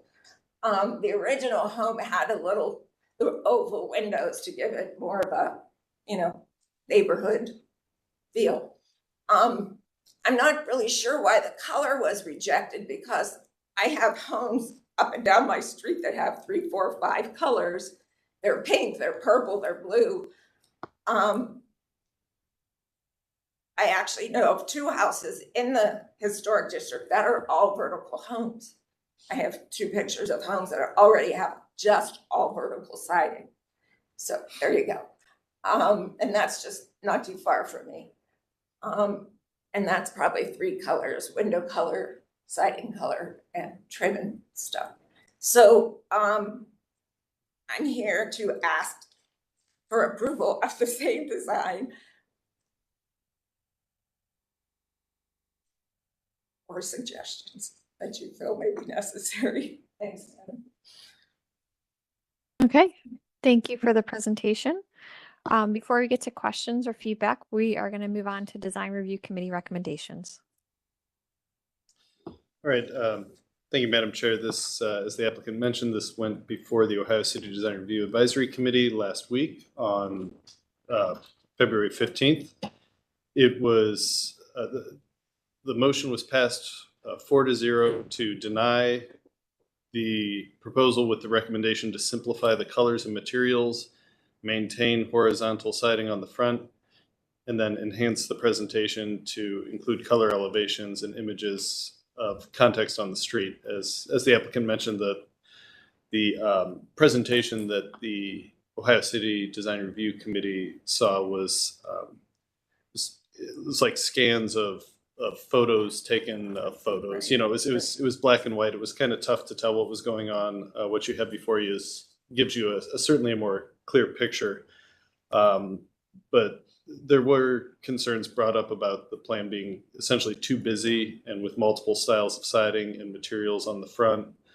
You know, this house was built in 1995. It's not a Victorian era home, so you don't expect that level of, I guess, fussiness and amount of color that you would have on a lot. I do have to say, for a house built in 1995 before the historic district extended out to include this, it's, you know, rather sympathetically built and blends into the district rather nicely. So, you know, it's very, very stylistically appropriate for new construction in that district. There are also some concerns raised about covering the chimneys in shake and the appropriateness of that. And then the recommendation to select, you know, 2 materials and stick with 2 materials and colors to simplify. And then just general questions about the appropriateness of board and batten on essentially this era of housing. Okay. And Thank you I for think that before feedback. we get into the staff recommendations, we have the esteemed councilman here. I don't know if he was here for this topic. Yes. Okay, if it pleases the chair. Or my city officials? You're good. Thank you. Oh, we got more people over here. They're everywhere. Can you all hear and see me? We can All hear right. you. Thank you to We the can't see you, but- commission oh, there for you go. allowing me here today to say a few words. Here for this case today, to speak in support of the renovations that have been proposed to you all today. The Malone family has put an incredible investment in this house on Franklin Boulevard that I think is going to be a huge improvement for the neighborhood. They're not only investing their money, but they're living in their home. This is their primary residence, and they are upstanding community members for a wide variety of reasons in the city of Cleveland and in the Ohio City neighborhood. So, Madam Chair, right? Or we have different chair. I'm sorry, a little bit with the Zoom.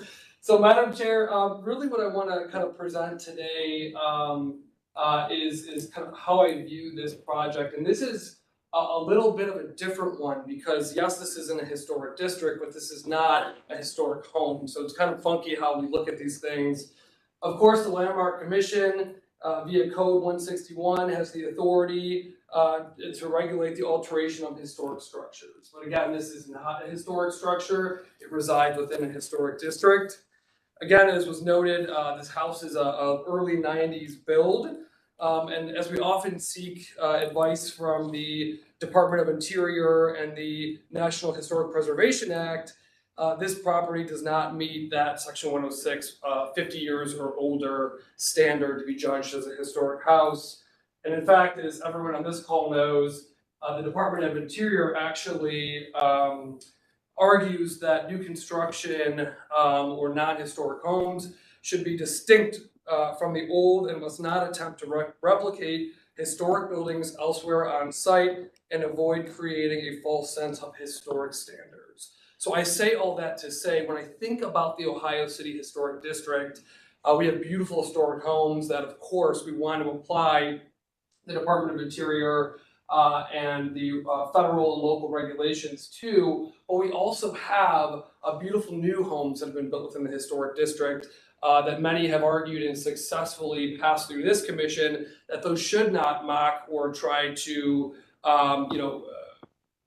recreate the historic context of the neighborhood. So I think of Clinton Avenue alone, where we see new construction homes that are modern, that are defined from the historic homes around them, that still respect the nature of the community, but are definitely distinct.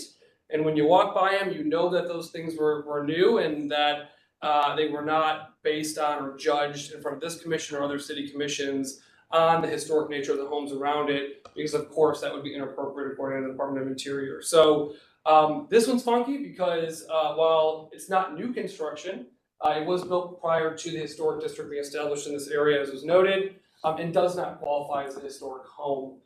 So kind of when I look at this as something that should be judged under a new construction standard. And when we look at those new construction standards, of course, this commission has looked at, been more flexible, we'll say, when it comes to those standards based on if we were judging a historic home defined by the Department of Interior. So I would just ask, as we look at this structure, we look at the Malone's contributions to the investment in this property, as well as in the community. And as we seek guidance from those federal laws and standards, that we view this more in the new construction bucket versus the historic bucket, which would provide the commission and the city more flexibility on the materiality and not hold it to such a standard of the historic nature of the neighborhood, which of course is, we are dissuaded from doing that because we don't want to create a faux historic context. So again, here to support the Malone family in this home, it would ask the commission again to really look at this more from that newer construction bucket, given the fact that this is not a historic home and should not be treated as a faux historic nature for the structures around it. Thank you so much, Mr. Secretary and Madam Chair. Thank you, Councilman McCormick. We will then move on to Landmark staff recommendations. Thank you, Madam Chair. We're in agreement with Councilman McCormick. It is property, as noted in the standard, should be recognized as a physical record of its time. place and use. And so this was a 1990s home. It was constructed prior to the creation of what we see as the Ohio City Historic District today. It was not within the boundaries of the original Franklin Circle Historic District, which was expanded in 2004 to encompass close to what we have today and then a later expansion as well. And so it's kind of in that gray area of it's a new construction, even though it's 30 plus years old at this point. Slide. Something that we found interesting, this is actually a photograph of the original home that was on the property. It was demolished at some point after 1989. And the new house, the 1995 house, was created very similar in size and massing and closest to the street to that original house. And was built very sensitively to fit in with the architectural elements in the neighborhood, took context clues from the original house as well as neighboring homes in the area.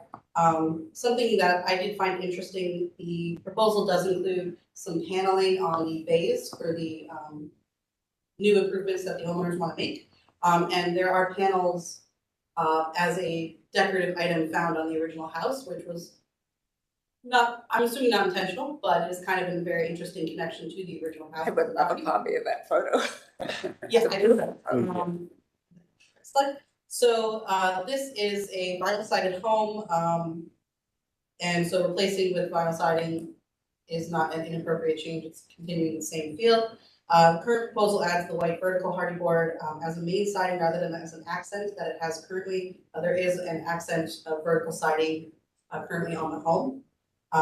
And so we are, happy to see here's the new owners and all of the improvements that they're doing on their property. We do have some agreement with Ohio City on simplifying the colors and materials. Right now, there's just horizontal and then the vertical accent on the home instead of adding a third siding type with the horizontal shake and the vertical siding, just to kind of simplify because it is more of a modern home. There are other changes in the images provided in the presentation, including railing, porch columns, and decorative stone for the foundation. With a number of improvements to the exterior of the home, we believe that a more comprehensive proposal identifying full scope of work would be helpful for us in understanding the changes that the homeowners want to make to the home. And per the standards, new construction, even older new construction, located within historic districts should be subordinate to the district and fit in rather than standing out. All right. Thank you for that summary and recommendation. We'll then open up the floor to the commission for questions and comments. Who'd like to start us off? Mr. Strickland? Thank you, Madam Chair. I think listening to the presentation and the comments from the councilman, I agree that since this home was built in 1995, it's not subject to strict compliance with historical standards. And so I personally don't have a problem with changing from a horizontal configured siding to the vertical siding in the front. And so you're going to be using a pre-colored hardy product? Exactly, this product. Right. And this is the color. Right, and so the siding is not exactly the same This color? is the siding. It's as close as you can possibly get. So where will that transition take place? So if you see this, if we can get to this side of the house, right, yes. So if you see up to the fire, there's two fireplaces, one on each side, because it's a duplex, so they mirror, each side mirrors each other. So we were wrapping to the fireplace in the hardy board. I see. It will be the vertical. The horizontal will start past the fireplace and go to the end of the house there. And the reason why the designer did it that way is because it's a very long house, especially with the new addition. And she said to put horizontal siding from very, side to the very back, even the garage. She says it just makes it look like a long, kind of commercial structure. So she recommended to keep the hardy board wrapped vertical and then start the horizontal. And truthfully, if you looked at the one picture with all the landscaping will be done after this. You don't even see the sides of the house because one, the structure to the right is so close and there's trees there. And we are doing new landscaping, adding trees and pines and stuff. So you won't even see that. From the fireplace on will be treed up. You won't even see that. What you do see are the two sides of the front of the house. Mhm. So that's, we were And that'll all going, be the hardy. and it's all hardy up to the fireplace. And we figured, first of all, it's very costly to do everything in hardy. So that's why we reverted to going to the siding on the sides where you really can't see it, but and the brick looks beautiful, but that cost of doing both fireplaces in the stone was like $20,000. And we're like, okay, let's go to a shake because it still gives some texture to the house and, you know, just adds a little more interest. So those were the decisions of why we had to do what we did. And the shake color will be the same. Is the as same the same. as the siding, right? So the color variation really is minimal and probably nobody from the street going by is gonna notice that there's that minimal. So it's almost like it's one color. I don't consider it two colors because it's so close. They don't abut. They don't abut. They don't butt up to each other because, you know, well, the shake will have this on it, but you won't notice. You can see from the top, the shakes will be at the fireplace. And I prefer the simplified trim around the oval windows compared. Right, we cut back a lot of the trim just to keep it more simple. The present house has the wider, you know, even on the horizontal section, you'll notice we took a lot of the wider trim out just to keep it more simple. All right, that's all the questions I have. Thank you, Mr. Strickland. Other questions and comments? I guess I'll insert mine right now. I mean, I think I appreciate the renovation and I appreciate that you're trying to, you know, and you're making the investment in your home. I'm struggling a little bit, just navigating between the addendum drawings. We're up on the screen. I apologize. Give me 1 second. Okay, there we go. The addendum drawing that was just up for the side, which has the vertical, you're now changing to horizontal. Where I'm struggling the most is just at the front, the projection of the front of the house on the left side. That is where I personally would prefer you to stay with the horizontal siding across where your bay is, and you know that full projection there. I don't have a problem with the batten on the recessed area, but near the front door. But I think that's where the details. Right now, you have such a beautifully designed building that fits so sensitively into the district that and I think you do have the ability to change it. But that's personally where I'm struggling with this design, is where the horizontal is going to transition to the vertical, and although they're not in the same plane, they're visually in the same plane. I'm on Google Earth, so I'm sort of have an advantage of looking at both sides of your house, and just want to make sure they make sense where those transitions are happening. So overall, from what I can see from the colors, that's been submitted, I apologize, I'm not there in person. I wasn't able to get there today. I'll let my fellow commission members comment on the colors themselves. To me, it's the materiality on the bay, the left side of the elevation where there is the projection of the bay, that I personally would prefer that to stay horizontal versus vertical, to allow that that to read as an element versus two different elements on that elevation. So those are my comments. Other questions and comments from the commission? Ms. Anderson? Thank you, Madam Chair. I appreciate all the investment you're making into this property, and I am totally on board with the vinyl towards the sides and the back.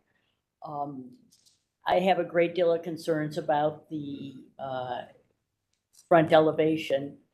The original home that was built in 95, 96 was very sensitively rendered to conform with the surroundings, even though they did not have to do that at the time. And there are other houses nearby that were either substantially remodeled or built, which have more modern elements. You know, there's a couple just a block away, but the builders of this really took into consideration its placement in the historic Franklin Boulevard, again, even though they didn't need to do so. Board and batten siding was used, but more like on outbuildings and in barns and that kind of thing. In this era of the Franklin Boulevard area, that was not a siding, that was a style that was used in the later Victorian era. So I have concern about that, especially since it's dominant on the front elevation. I am also not embracing the white. I find the board and batten and the white with the stark trim is a very modern look. It's not consistent with the historic flavor of this community, and so I think that a more historic color would be more appropriate, and a less stark difference in the value between the kind of a dark brownish gray trim and the exterior siding. And I don't know whether there was any research, and this might be equally expensive, and this is not as important to me, but I know you looked into the stone wrapping on the fireplaces. I was wondering if you looked into like a split face brick. Oh, the labor was the big cost of Okay, doing labor, because either there's two. one. So what you do to There's two, have to yes. do the other, and that was just one.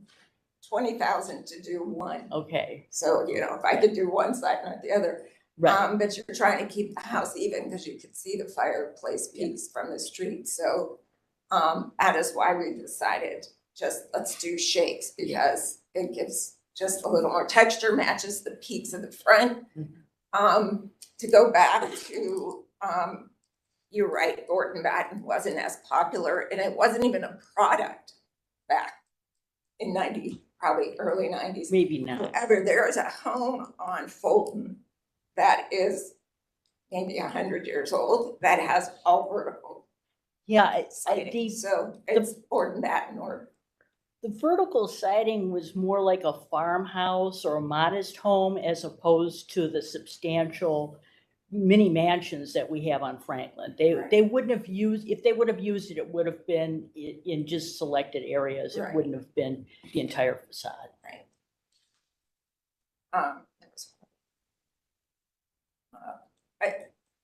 Basically, to remember, I had to go off of colors, that my windows were already clay colored and my roof was already done. It's only 4 years old.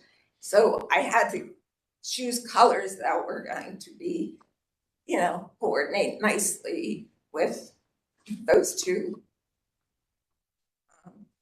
things that were already permanent. So that's why we decided to go lighter. It's more like a creamy than a white. And there is a house next to St. Ignatius that just was newly remodeled, and they did do white with the clay colored and the brown trim. So I realize that Ohio City has more of a historical feel, and you try to stay in, and there's a lot of variant in colors. I mean, and it makes Ohio City what it is. But I almost feel you still need to open your mind that these newer products or these newer colors that are here, because you see it in a lot of the developments, the big apartments that are being built, that they're using these products. And the colors are the newer, more up-to-date stuff. So I feel like maybe opening your mind a little bit to that aspect and the newer homes that are being allowed to be built. And as a whole, Ohio City becomes, remains eclecticness that it is, and interesting. Just kind of how I feel. I understand, I take your point, but I see our role as a commission to refine things so that they are more coordinated with the ideals and the aesthetic of a historic area. And, a lot of things don't come before us, and, a lot of things, happen without our knowing. But, I still think it's a much too contemporary of a look to be appropriate for the area. Thank you, Ms. Anderson. Other questions or comments from the commission?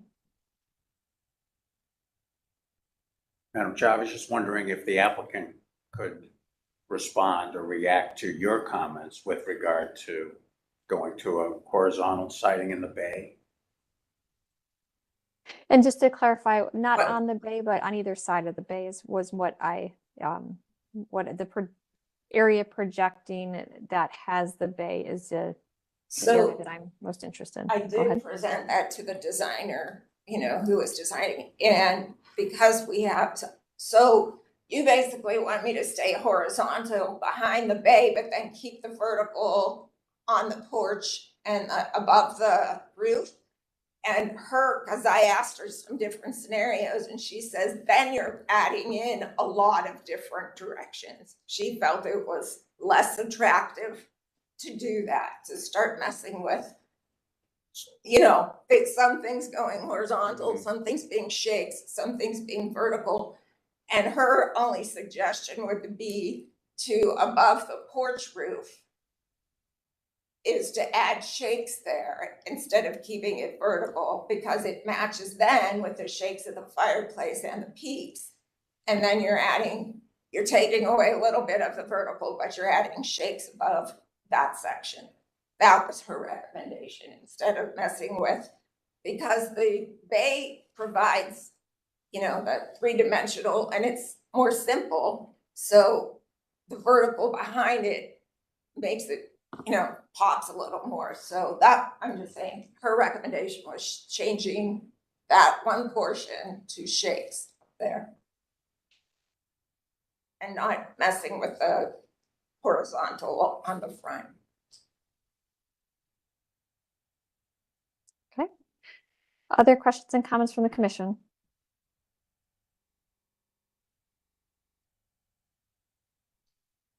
I have Any other questions? Mr. Lozier? Thanks, Madam Chair. A couple of questions. So are the shapes intended to be authentic, or is that a vinyl material? It is. I don't have an example of that. They're a vinyl shape. Okay. I have a little bit of concern about that. I don't know that that's necessarily something that I would be comfortable approving. I do appreciate the Ohio City Design Review's comments relative to the number of different materials. The shakes plus the rustic timber, flat vertical panels, and then the horizontal along the sides and rear. I'm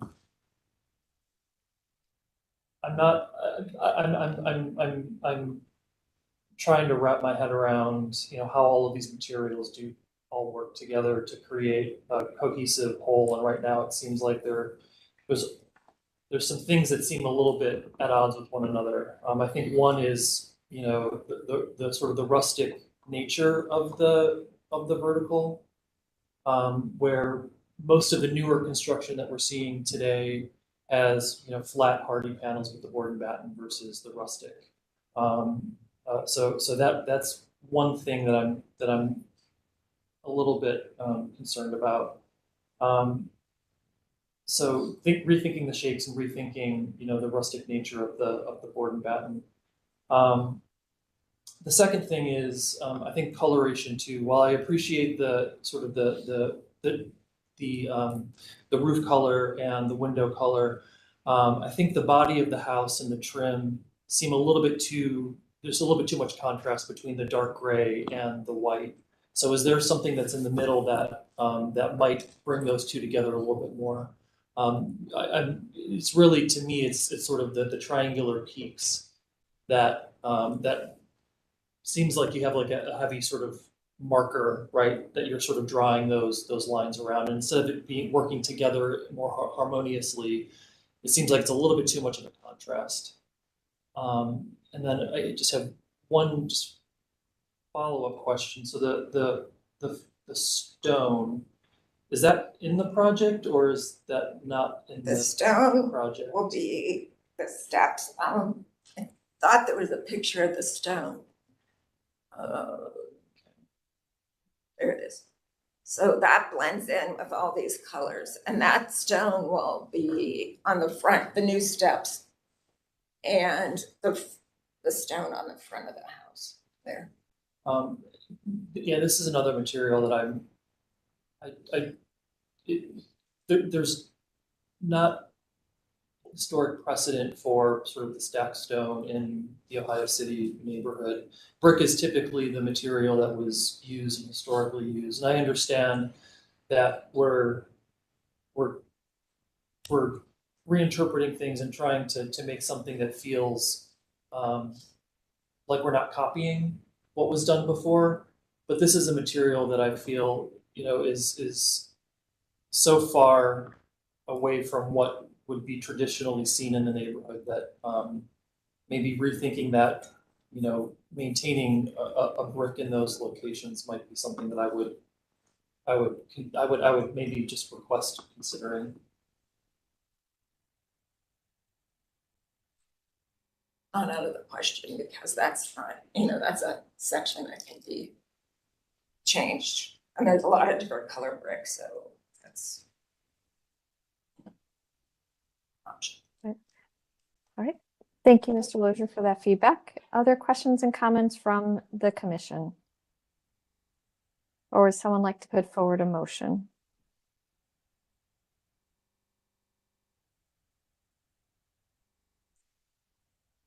Madam Chair, could we ask just clarification, because we had brought up in our staff report about all of the other things. It's not just the siding, it's a comprehensive, because there's the porch, there's the lighting, and that's all that. And I know that there's been a lot of feedback at this point. I wonder if it'd be okay to ask to table this and have the applicant come back with the full scope of everything, so everything in context could be, because the vinyl doesn't stand alone, or the siding doesn't stand alone on this project. And if something changes in this portion, it may affect other elements of the project as well. So trying to do this deal is not, it isn't a denial, but we want more information at this point. Well, the lighting hasn't even really been presented. But that was something that was discussed at the staff level. We see it in the presentation, but I don't think we have. Yeah, there are things on the rendering that haven't been, I guess we're not sure if those are part of the project or if those are just sort of a rendering. Maybe the applicant could clarify what, I guess what all is part of this requested approval. Well, I wasn't aware that there was an issue with the lighting. Specifically, is there? Well, I think what we're all saying is that we need to understand and have the details on every element that would be replaced. And that is where I think we're struggling a little bit between the addendum and the original submission. There is a list of the products on one of these pictures.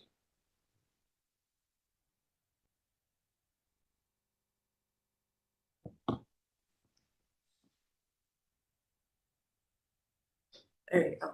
Well, you just passed them. All right, those are the front doors. Lighting, then it just tells you the products, basically what you have here.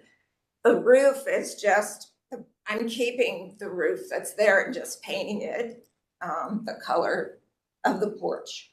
And then those will just be cedar posts, which are there already, I'm just painting. And then the stone we talked about.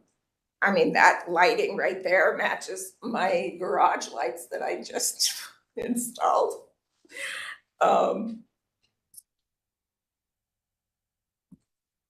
So on the porch, it almost looks like there's an additional kind of This vertical angled piece that comes out to reach the edge of the soffit. Is This that porch was, I told her to draw in if I put a screened in porch. okay?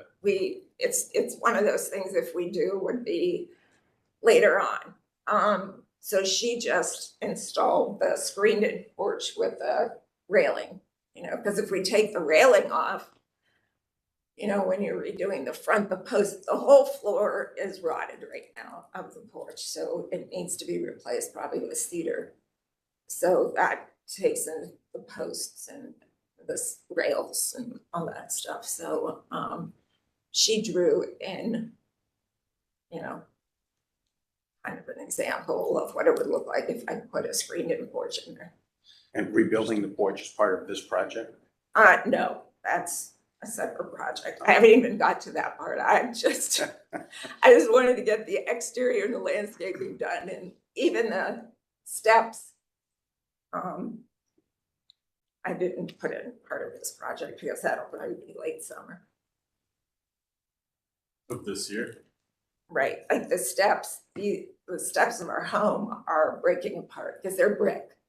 And it's 30 years existence and they need redone too. So the plan, this was the plan, you know what I mean? So it was like in stages. And the vinyl and the landscaping are the next two. So I'm trying to get past the vinyl or the front, the exterior. Really, any exterior modifications to your home, any of the elements of your home has to come to Landmarks. Right, and that's why we presented. When August, the contractor came, he's only doing the siding. So that's why he presented just the siding portion. He didn't even realize we were in a historic zone until I think he must have tried to get permits, and then they said, oh, you have to go through, you know, so on and so forth. And so his portion is the siding, and that's where we're at. You know, when I get a contractor for the stone, you know, steps, then that. So that's So not have to part get of his- this project right now? No, only thing we're here for is the approval of the hardy and the vinyl siding. So based So that's on good to know. that also, I think I would support what I think, because we're learning more and more. And although we appreciate that you have to do this in phases, I think what we'd want to know is everything that you're doing with just with a little bit more detail to make sure we understand it. Because I think that's where your drawings are helpful, but it's a little confusing. I think I would recommend that we table you for this meeting, knowing that we're in support of your renovation, but we do need to talk through some of these details a little bit more. And I would support having a offline with staff to help define what that master plan approach would be, so that we can look at all of your items and approve it from an overall redesign of your house, so that you don't have to do this with every permit or stage that you would have to come back for, like replacing your stairs with a new material, replacing other aspects of this that you are going to do in phases. So that's my personal opinion of how we can move this forward.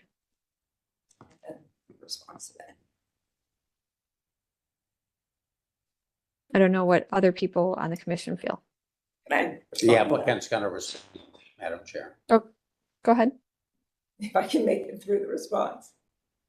This project, one, is huge, costly, to make me go back again and get more architectural plans.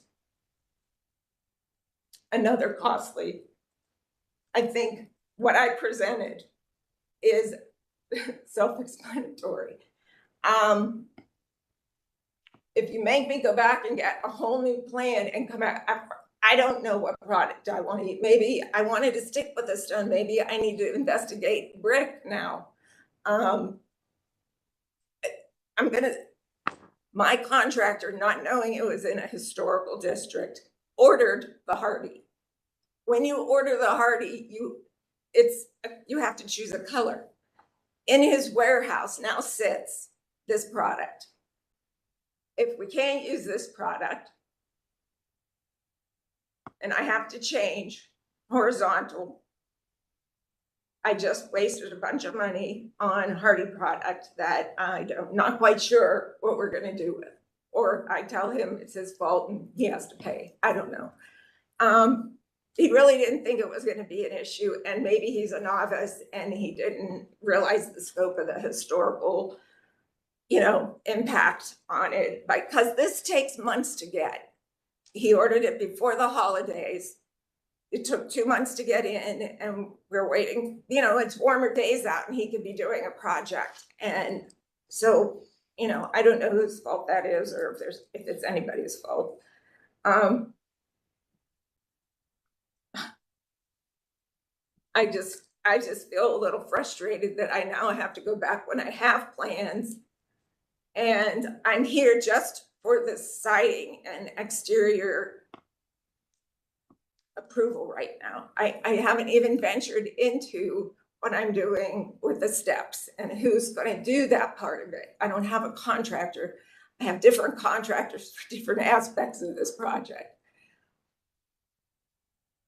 Right, so that's not part of this project that you're presenting. So the steps are not in this is so right now, the way it's presented, it's kind of commingled. And so we need to well, you're define. looking at it, but You'll have to come back with that element. of the right, project. my So that's fine. contractor is only the contractor for the siding and Right. the exterior. So this sample that you have of the Hardie product, This, is that the actual product? Is that just a Yes. color sample? no, he cut a piece from what's in the air. So it is This is the rustic finish. It's not a Yes. smooth finish. Right, It's a and I rustic. chose that. I didn't realize it was, and we wanted, this is textured, so we went with the textured part. Right. So Commissioner Lozier was asking about consideration for a smooth product as opposed to the rustic, but you've already bought Right. the material. Right, Right. So that's something to consider right. from our end.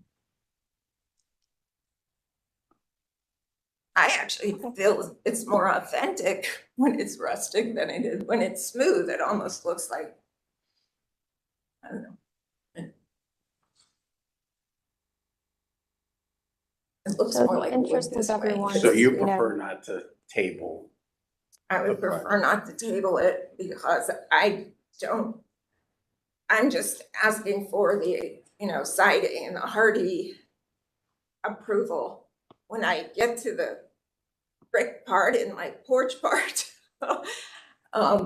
then that contractor will probably have to come and get his permit and, right? Yep. He has to do the same thing. Yep. And that's what we did when we did the interior of our house and the addition. That was all one project with one contractor.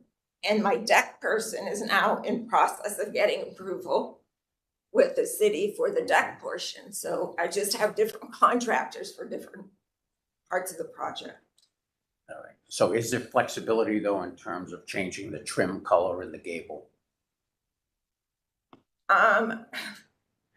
This is the color sample. I mean,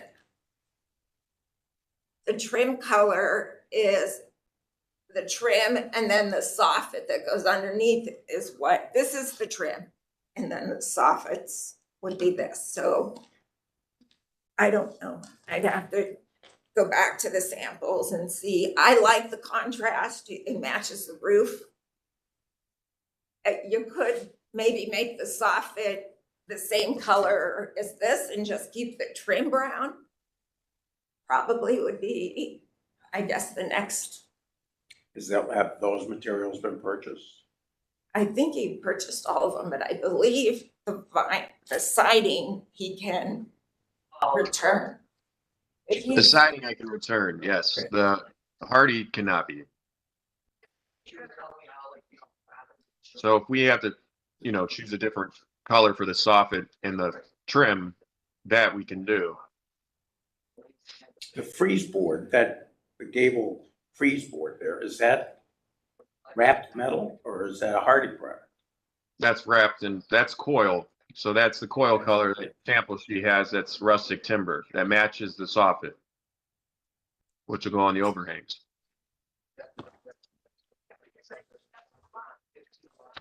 I didn't realize that was a coil product, so you're gonna have a J trim to capture the edge of that shake material. Yes, because it'll have to butt into it.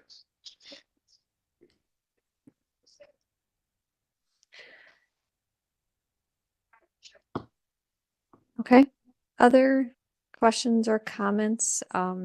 I do think in the interest of time, we do need to continue on, and based on the feedback, we totally understand that you do not want to be tabled and would like, a feedback or a ruling from us as a commission.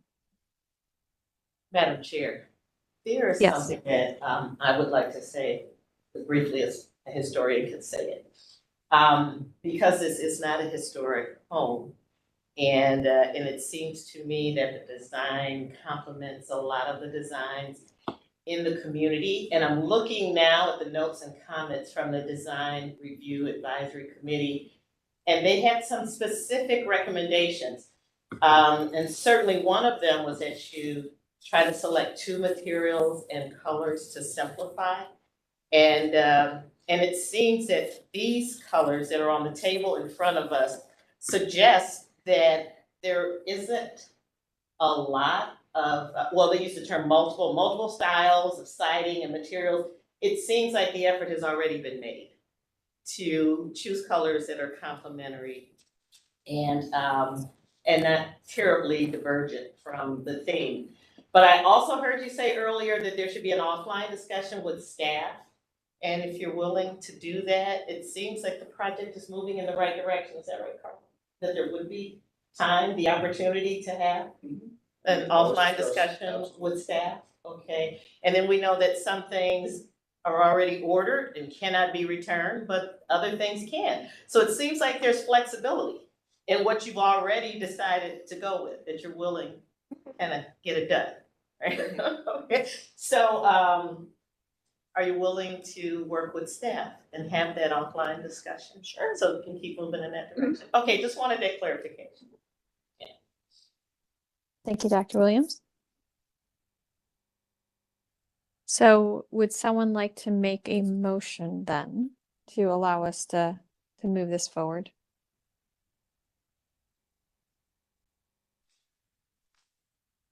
Mr. Strickland? All right.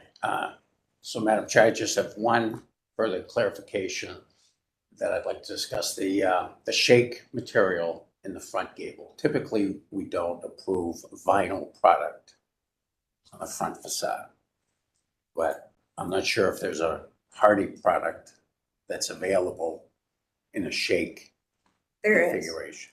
There is, and truthfully, the reason why I went with the vinyl was to keep the coloring consistent, and cost was another factor. But because this color, as you see, it's hardly a difference, but I felt bringing it to the front still gives you some similarity from the fireplace, since that's what you're seeing on the house, the fireplace. Yeah, but they're in such a different plane. Having a consistent color within the hardy family is fine in my view. And I would much rather see a hardy trim applied in that gable as opposed to coil stock. There, August, can you address that? Because there was a reason. Go on. So if you're suggesting the fascia board, is that what you're talking about? Yes. Instead of foiling it? I mean, the one thing that we could do is put a wood up there and paint it. There's not a material really that we can use that has that color that's pre-made that we can install on that trim board. Typically when we go to side houses, we use coil to cap the fascia boards and the trim boards. Right, but not in a historic district. Well, the house is presently vinyl, all vinyl in the front right now. Yeah, and It's all vinyl. Yes, it's coil all 100% around the vinyl. windows currently. Now, I'm gonna say one last thing. My very first thing is we were gonna paint the house because it was a lot cheaper, but I put the addition on and you needed to match a siding, and I was almost gonna go that route. But then you had to fill some spaces because I had some new windows put on that side. And in the end, after everything, I thought, you know what, it'd be more consistent just to do the whole house, which is costing a lot of money. I could have just painted it these colors and you guys, I would not be here.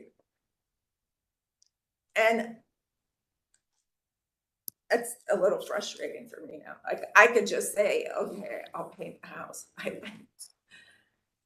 I'm not trying to be difficult. I'm just bringing that point up that I went this route thinking it was a more nicer design for the neighborhood and encourages other neighbors to maybe be more proudful in their houses. There's a lot of houses on that street that are just a disaster and scary. And I'm trying to improve and make it look nice. And So again, looking at that front gable, that's all coil stock, it's all fine. And it's actually vertical. The bay right now is vertical siding with the boards. And the Right. top is vertical. If you see at the very one peak. And in then the smaller So gable. when you're talking about different directions, this house does have different directions. It's just supposed to be horizontal, you know? I want to ask the contractor again, what's the material in that gable presently? Presently, it's vinyl, and then we would go with a vinyl shake to replace it. Right, but the freeze board, the gutter board.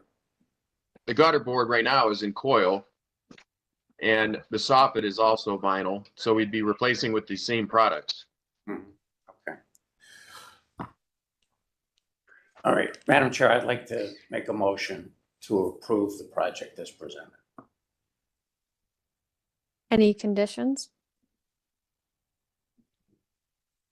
You can help me with that. I mean, so we're not going to change to a horizontal configuration in the front. The one condition that was recommended is to work with staff to finalize, some of the details of where each material is, with ones that were ordered Yeah. versus not, Absolutely. to align with the district. Right, and work with staff for approval of any lighting changes on the front of the house that will be part of this project. Or any elements beyond the vertical or the siding replacement. Right. From, Okay, so we have a from mo- what I understand, I don't think that anything else is included in this project at this phase. Correct. This would be for siding only. Anything beyond, the siding replacement would need to come back to the commission. Right. So we have a motion with a condition. Do we have a second? Madam Chair, I second the motion. All right, we have it sounded like a dual second, so I'll let Mr. Musson decide who he writes down. Any further discussion? Not seeing any. Mr. Musson, please call Right, we have roll. to vote. All right, Ms. Anderson, No. Mr. Dreyer, Yes. Mr. Dulick, I'll abstain. Mr. Lozier. I will abstain. Mr. Sambry, No. Mr. Strickland, Yes. Dr. Williams, Yes. and Ms. Trot. No. All right. Madam Chair, the motion fails with a vote of 3 yeas, 3 nays, and 2 abstentions.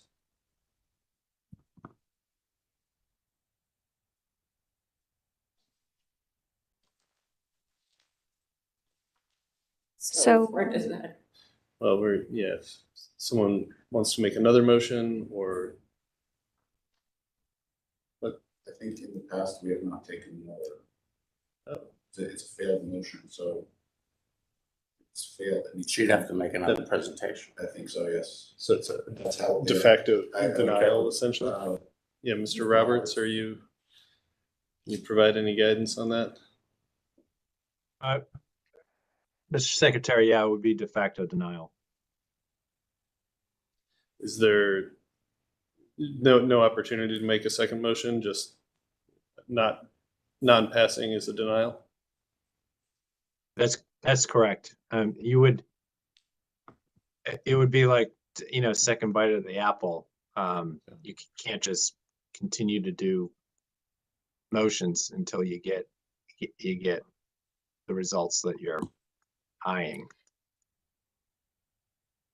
So Understood, then thank can you. can we make the recommendation to the owner? I think if you could, reach out to staff and do what we had just mentioned to define some of the materiality and work with what you've ordered and not to see if there's some revisions that could be made that could meet the spirit of what you desire to do to the house, but what the feedback you've heard from, the commission, so that we can get you to a point that you can move forward. If they do that, can that help move her forward, Mr. Musson, Mr. Brunges? Yes. So if you make some small revisions to it, even if it is noting on the drawings as a little bit clearer of which materials would be which, that would allow you to potentially bring it forward again for final review.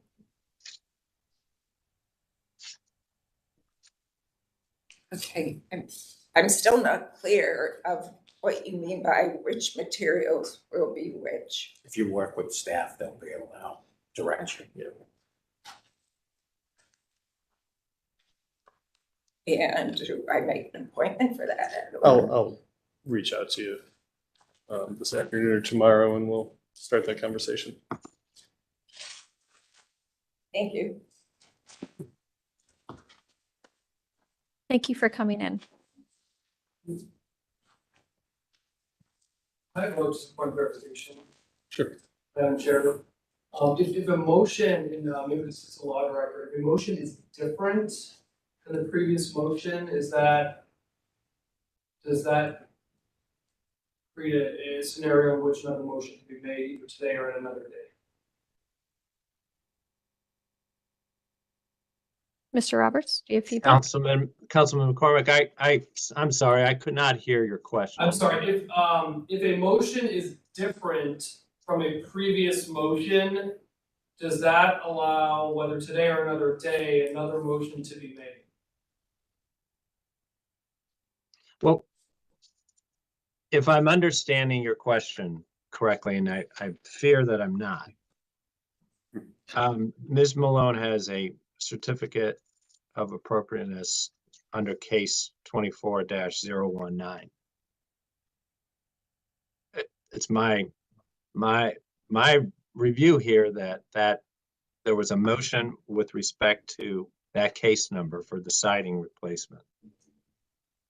So she will have to meet with staff to bring it back for consideration. I guess the question is if the content of the motion is different.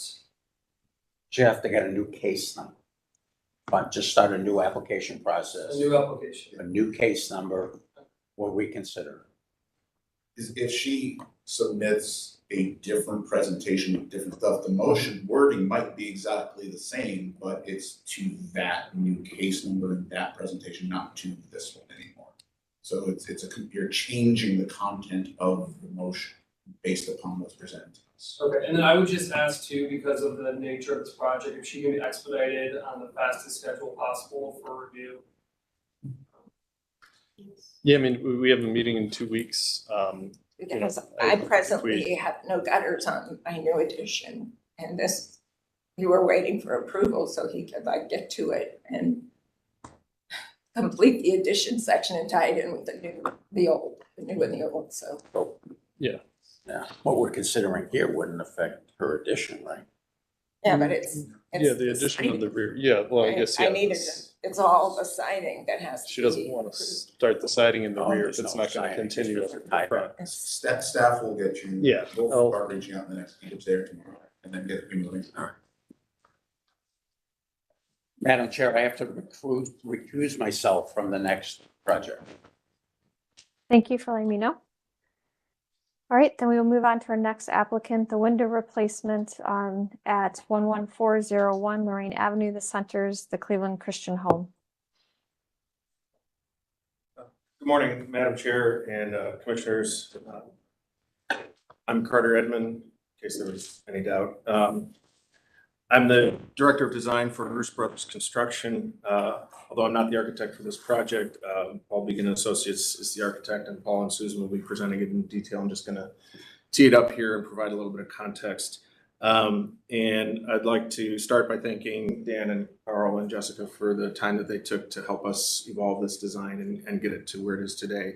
The Cleveland Christian Home was built in 1924 as an orphanage, and it still serves the community as a residential care facility for troubled youth, and does some very good work for those young people. These are young people who have had typically some significant trauma in their lives, and as a result have behavioral issues and a lot of other things that they need to deal with and need special care.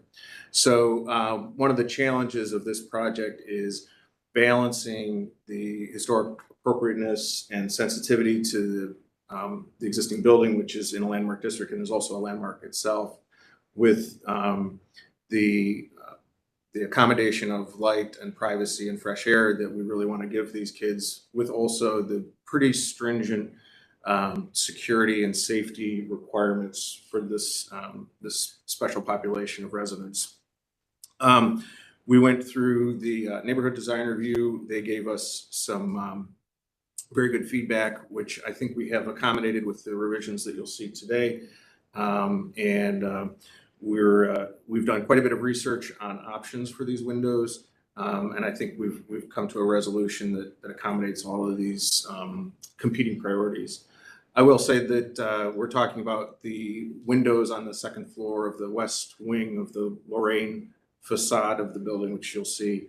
But this is part of a larger project that includes some life safety renovations, such as sprinklers and egress stairs and so forth, as well as renovations to some currently unoccupied residential rooms to bring them up to current standards for the facility and the residents.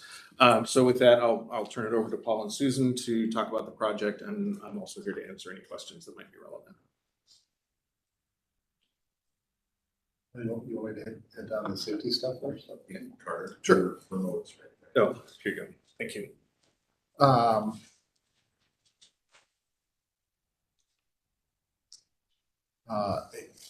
If you're not familiar with that, I'm on Lorraine Avenue.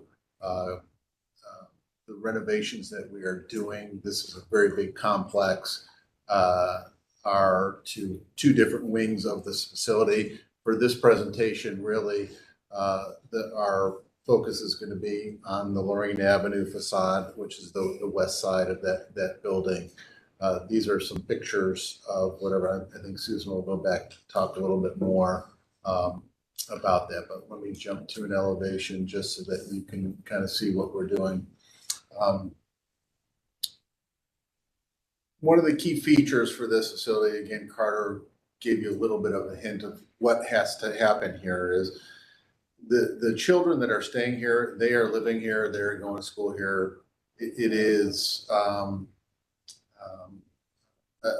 basically a behavioral health residential treatment facility, right? So it is an institutional use group for these kids. They are monitored in each wing, residential wing. They have 2 staff members that live with them basically 24 hours a day. And the supervision is, it's required. Right? These kids have severe mental behavioral issues that the Clayton Christian Home is working through with them. And, you know, obviously with the intent of being able to move them out of this intensive situation to another type of situation. So it's kind of give you a little bit of an understanding. These are mostly children that right now could not operate in even a foster system if they were moved in there, just because of the severeness of their situation. So that being said, and we'll go through the presentation a little bit more, but I want you to understand the requirements that we have to work with. Is what was here originally when this building was built with some nice double hung windows with single panes, true divided lights. Those windows will not work for these children at all in any way, shape, or form. What has been installed on recent renovations that happened on the back are some very stout aluminum frame. They're more commercial looking windows that have awnings on them. The awnings on them actually tilt in, and they're actually located at a height where the kids can't get to them. They are only operated by secure hardware that only the staff can open. And the openings are not big enough for the kids, obviously, to be able to climb out. The operation of those windows is such that that awning opening only opens at 4 to 6 inches as well too. Reason why they're opening in, like most awning windows that you've seen, right? They open out, right? These are special windows that open in because if the screen were on the inside, the kids would destroy that. And now they also have a material too that they could use for some other purpose. So the strict functionality of these windows with the children that are here are really the most important part of this. That being said, we do understand, right? This is in an historic building that we need to treat the windows as best that we can. And as you see, as we go through the presentation, you'll see we have made some accommodations to do that. I'm gonna let Susan kind of go through in more detail what we are planning to do, and I'm sure she'll go back, but you can understand what we're doing. But I wanted to make sure I kind of emphasize the functionality of these windows is for this target group a prime factor in what we're doing with the renovation of this facility. Thank you. Thank you for your time. The Clayton Christian Home is on 117, or I'm sorry, on Lorraine Avenue near 117. The picture in the top left corner is existing conditions today. What is next to it was the rendering that was issued, the proposed rendering, and I believe this was in the newspaper at the time of what the facility would look like. The bottom left corner photo is from a postcard that was issued in 1940 of the original building. And then there's a photo of that original building in the black and white there in the bottom right-hand corner. At some point in the history past this 1940, an addition was put on either side of the building. Now, the original dorm rooms were slated as being to the back of the building, were slated to be constructed also in 1924, but there were additional wings that extended both to the east and the west that added on to the original building, is what we see today. These are photos that you can see from the various angles as you would approach the building. There are a lot of mature trees to the front and to the side of this building, but there are points where you do see the building. It's a beautiful building, built from 1924. So you do get glimpses of it. Obviously now, without leaves in the tree, you're gonna see a lot more of that. But I just wanted to be able to, so you can see different points, what you can see of that building as you go past on Lorraine and also on Bosworth. So there are 3 units that we are working on renovation. One is the second floor of the west building, which is the one that you can see from Lorraine Avenue. Then we're also working on the first and second floor of the dorm spaces that are to the back of the building, which you do not see at all from Lorraine Avenue. And it's predominantly a interior renovation, floor, ceiling, out to the windows, lighting, paint. So just doing an interior renovation of the space. Besides the windows, there are no other exterior work going on the building. Everything else will remain as is. We are adding a fire escape staircase to those dorm buildings, to that southeast building. That is on a separate permit and has already been issued to the contractor for that. So that top elevation shows the front elevation that you would see from Lorraine, and then there's a photo of it next to it. As it is currently, the first floor windows, which is administration windows, which are not in our scope of work right now, are the original double hung windows. The second floor windows have been replaced right now with casement windows, fixed casement windows. Some of them have a film on them and some of them have lines, vertical lines. Then we will be doing the same renovation with the whole first floor. So you're seeing that front building from 2 different perspectives, from the Lorraine Avenue, and then what the back of that building looks like. Again, from the back side of the building, the dorm rooms then come off from that center portion there. What we're proposing, and the feedback that we got from meeting with the staff and with the Historic Cleveland West Committee, was to apply a mutton to the front windows. So we still propose that we have the awning style at the top, opening inward with a casement style below, and we are going to install vertical blinds between the glass windows. Again, those are only operable through special equipment that the staff would have, not that the children would be able to do on their own. But then on the Lorraine Avenue side, that we would apply muttons to better harken back to the double hung windows that are there with the divided panes. We would not follow through with that style in the back of the windows, or the windows on the back of the house, back of the building, or on the other dorm units. We would keep a 1/3, 2/3 ratio for that awning opening and the bottom casement part, and we would follow that through with all the rest of the windows as well. And then the intent would be any future work that we would follow through with this design feature using the muttons on the Lorraine Avenue side and just keeping them playing on the back side of the building. So these are the dorm rooms that are at the back of the building in the southwest portion.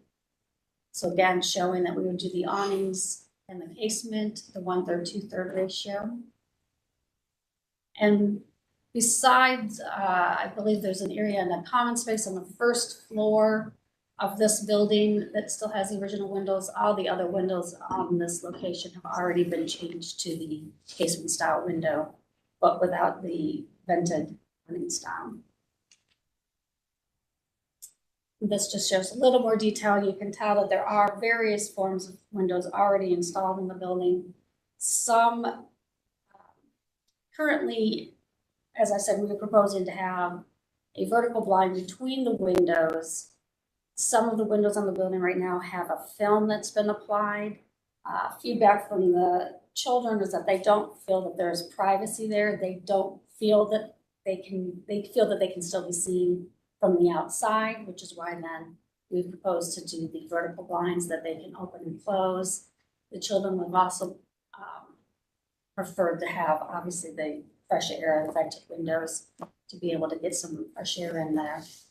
The bottom left, you can see what the proposed mutton detail would look like on the exterior of the window.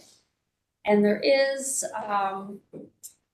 it's kind of a hard detail to see, but there are examples of the existing windows from that first floor Lorraine Avenue side with the divided panes of what the mutton style looks like.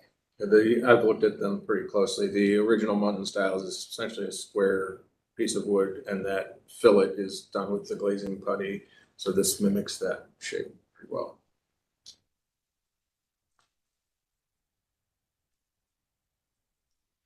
There's any questions? I'd like to, actually, before we go, I would just like to kind of enumerate our understanding of the feedback we got from the Neighborhood Design Review Committee and how we addressed each one of those things. So obviously, the muntins was one, which we've applied here. There were also, on the second floor, north elevation, we were originally only replacing 10 of the 11 windows. So one on the second floor, which would be the one on the far right, would have been the plain fixed light window that's currently there. So they asked us to consider including that in the replacement, and we're doing that. We had originally had a clear anodized aluminum to mimic the newer windows. They asked us to look at a color to match the more original windows, which are white. So we're going to go with a 3-coat fluoropolymer white finish on the aluminum. They also asked us to investigate lowering that dividing mullion between the awning and the fixed light. We did look at that, and the architects talked with the owner about the possibility of using that, and that didn't work out. We also actually investigated a number of actual double hung options. There was nothing that really accommodated the functional needs that we have here. So that's how we've addressed our understanding of what the neighborhood designer asked of us.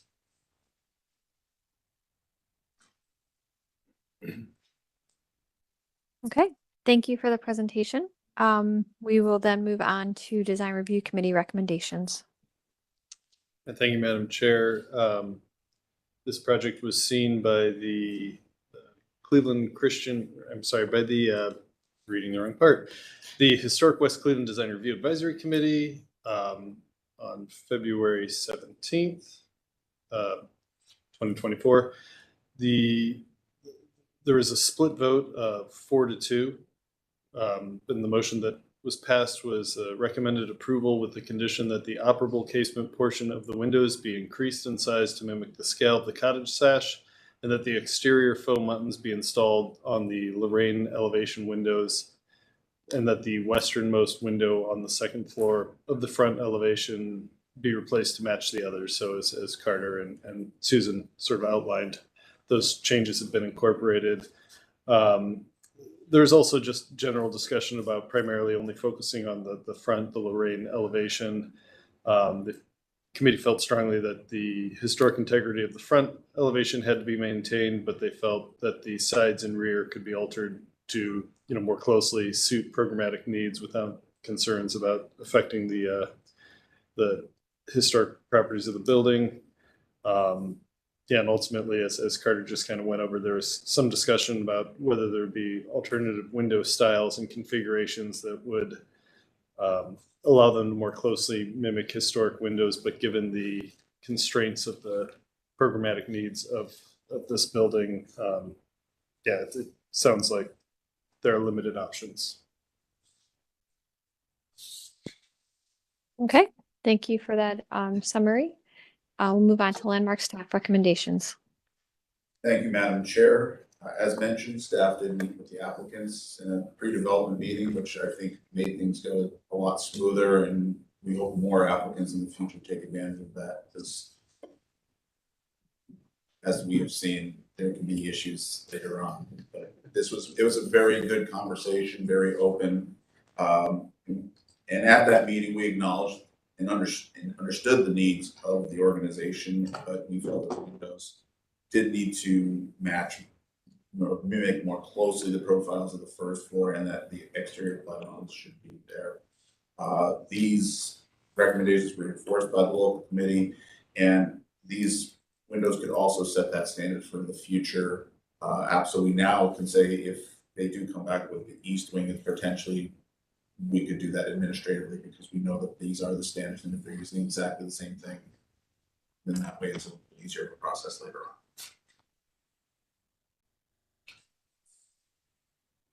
All right, thank you. Do you have additional photographs for us? There you go. That's it. I think this photograph is reversed, actually, because the Yeah. is on the other side, but that's okay. Yeah. Well, I think this is before the second, there Yes. was a second ramp. Oh. So this is straight on. That's a previous ramp, okay. The old ramp? Yeah. That's the old ramp. Okay. Yeah, this is before the ramp was. That ramp was approved by staff a few years ago, in my time here. Yeah, it is. Okay, well, excellent. Well, then we will open up the floor to the commission for questions and comments.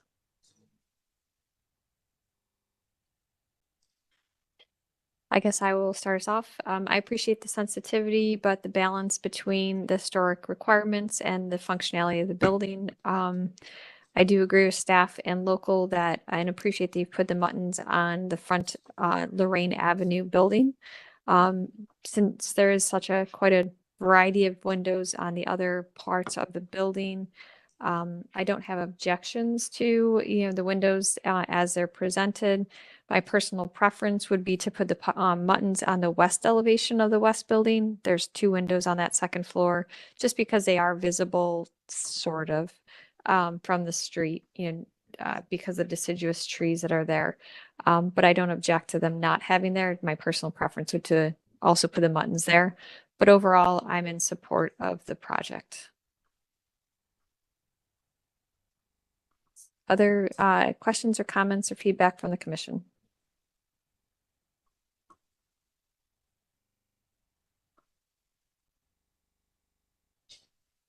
Mr. Dulick. Thank you, Madam Chair. I concur with your comments. I think this is a really good example of how you balance needs with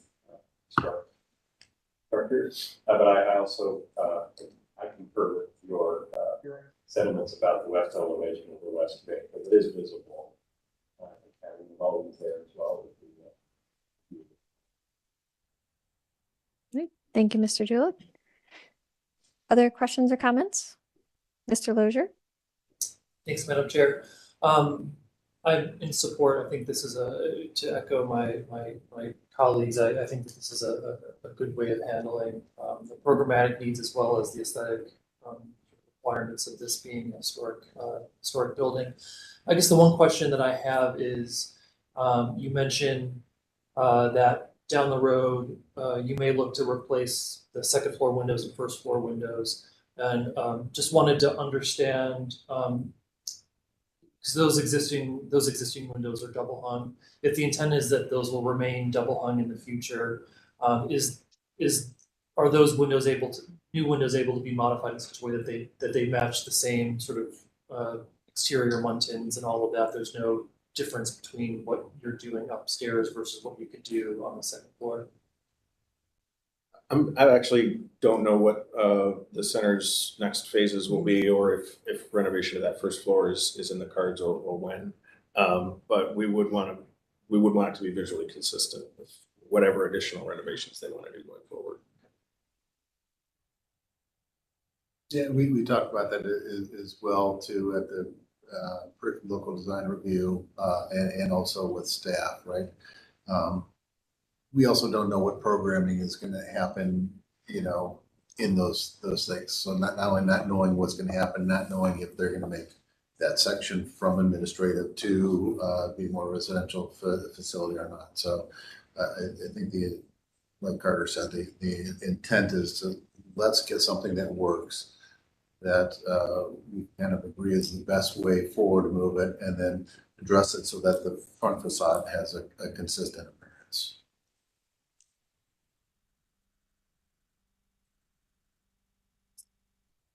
All right, thank you for that feedback.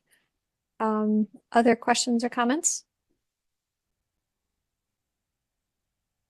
Or would someone like to put forward a motion? Mr. I'll Lozier? make a motion to approve as presented. Excellent. We have a motion. Do we have a second? I'll second. All right, thank you. We have a second. Mr. Sandberry, I think that was you who seconded. Yes. All right, excellent. Any further discussion? All right, not seeing any. Mr. Musson, please call roll. Right.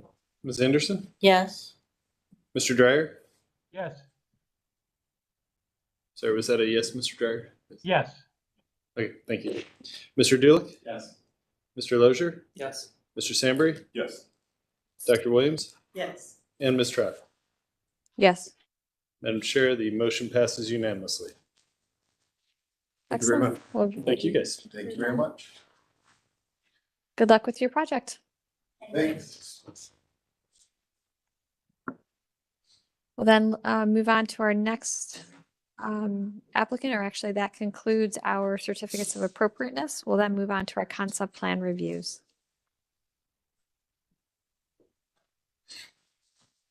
I'd like to welcome the applicant. I don't know if I apologize if you're in person or if it's remote. If remote, please announce yourself and tell us about your project. Sure. My name's Laura Freitas, and my husband, John, and I are the homeowners of 1797 West 31st Place. We bought the house in 1994. It was, at that point, had already been renovated, having fallen into very derelict condition. It was the first project for a very young and inexperienced renovator, and we have dealt with his inexperience. He did a good job in a lot of respects, and in a couple of things that were major, we're still kind of recovering from. So the project that we're proposing touches almost every element of the envelope of the house. And so that's why we're coming before we get estimates from contractors to see if we're in the right ballpark with what we're planning. One of the major things that has caused us a lot of issues is that we have a lot of heat loss and a lot of difficulty cooling the upstairs of the house.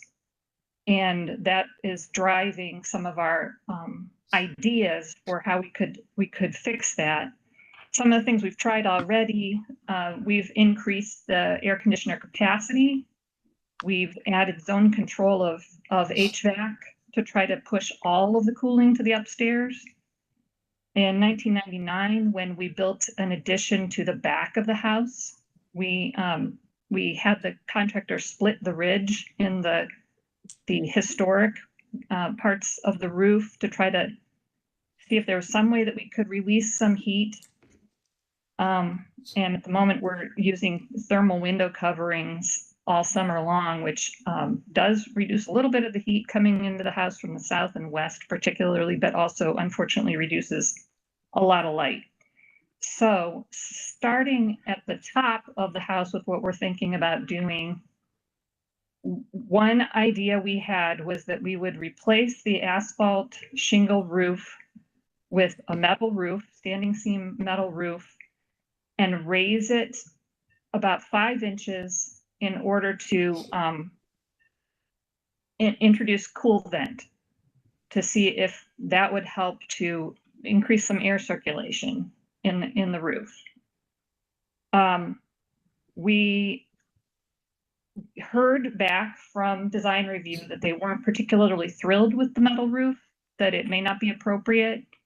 We had seen several houses right here in our immediate vicinity, including the one directly behind us and one down the street from us and one right around the corner that were metal roofs. And so we had understood that this might be acceptable in our neighborhood. If it is not, we're willing to entertain the idea of maintaining it as an asphalt shingle roof. But that would still leave the raising it slightly to put the cool vent in. So we'd need to, if that is not okay to raise it about 5 inches, we'd need to maybe see if there's some other idea that we have not run into at this point for ways to help with that problem.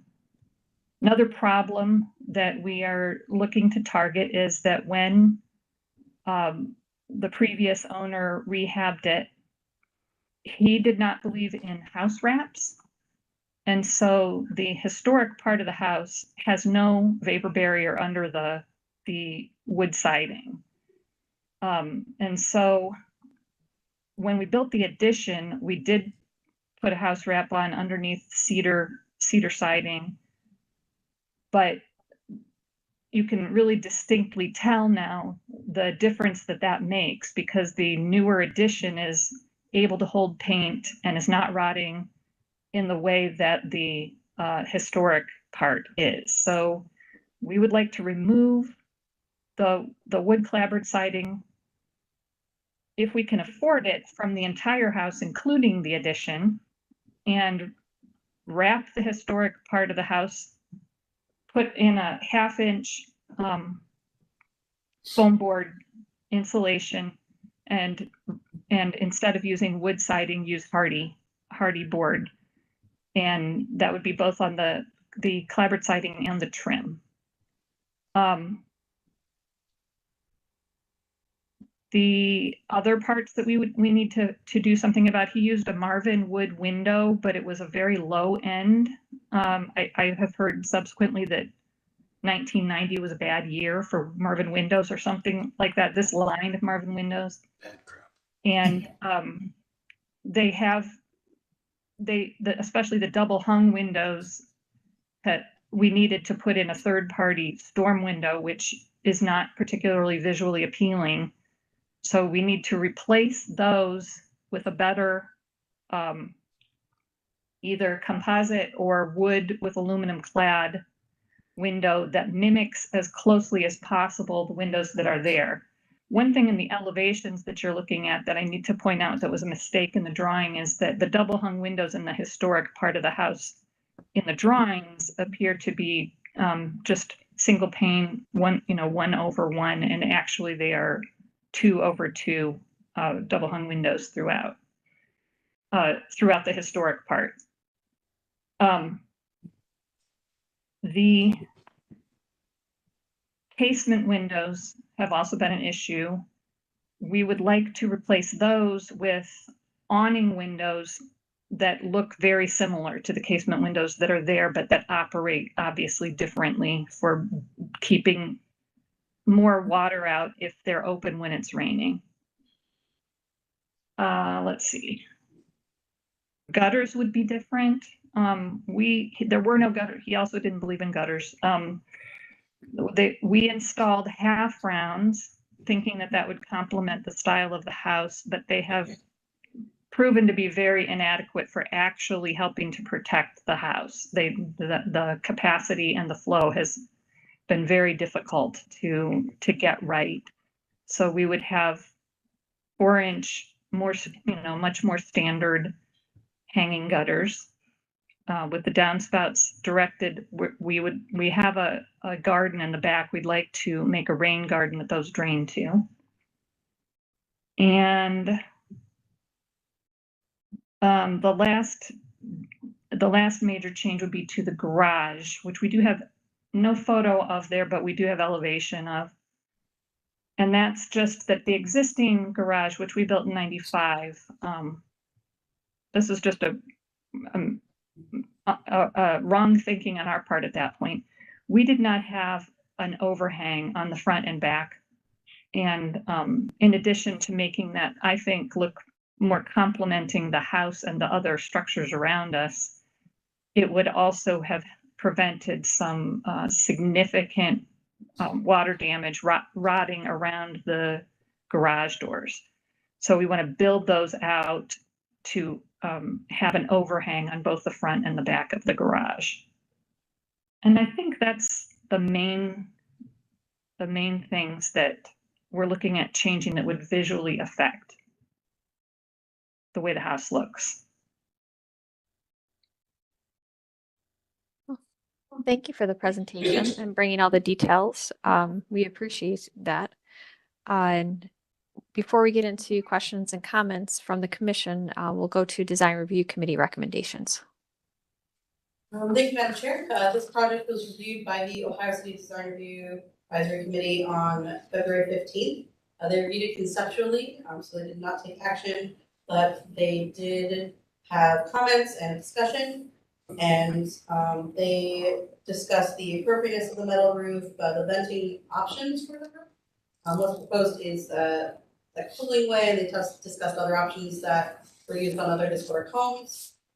They also discussed that change in roof height with that cooling vent and the rehabilitation in the 90s.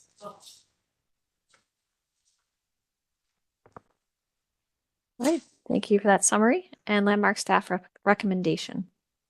Well, thank you, Madam Chair. Staff essentially agrees with the Ohio City Design Review Advisory Committee. There's no doubt in my mind that wood, if it was installed in the early 1990s, is probably ready to be replaced. As I guess it wasn't just a bad year for Marvin Windows. So seeing that upgraded to hardy board is I think certainly favorable.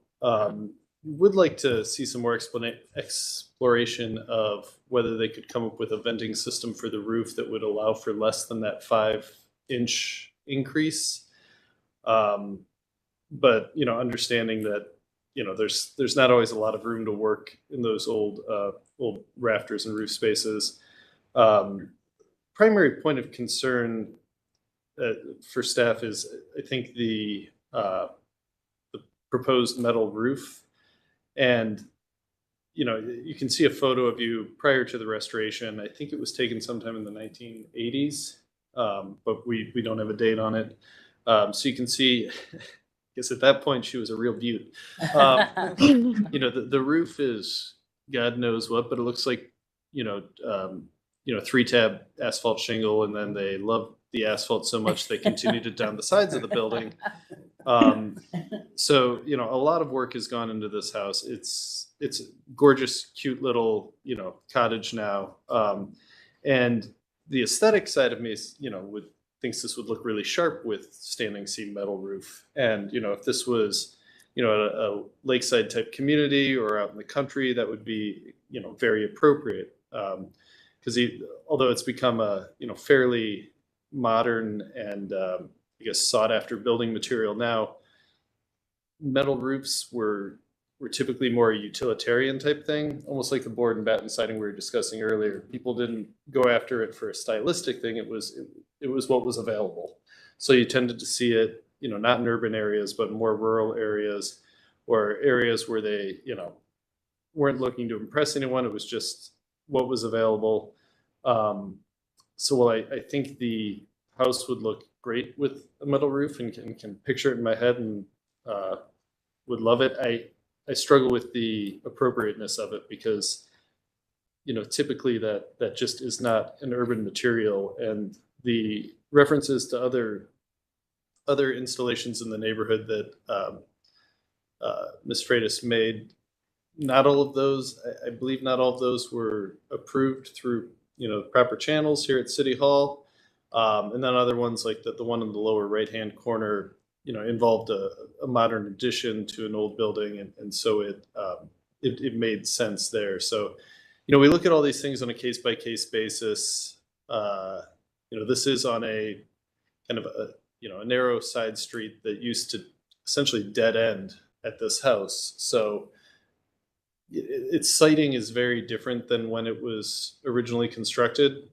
But it's one of those, who knows what the original material was, but most likely, shake, I would think, maybe slate, but just I guess we just question the appropriateness of it, but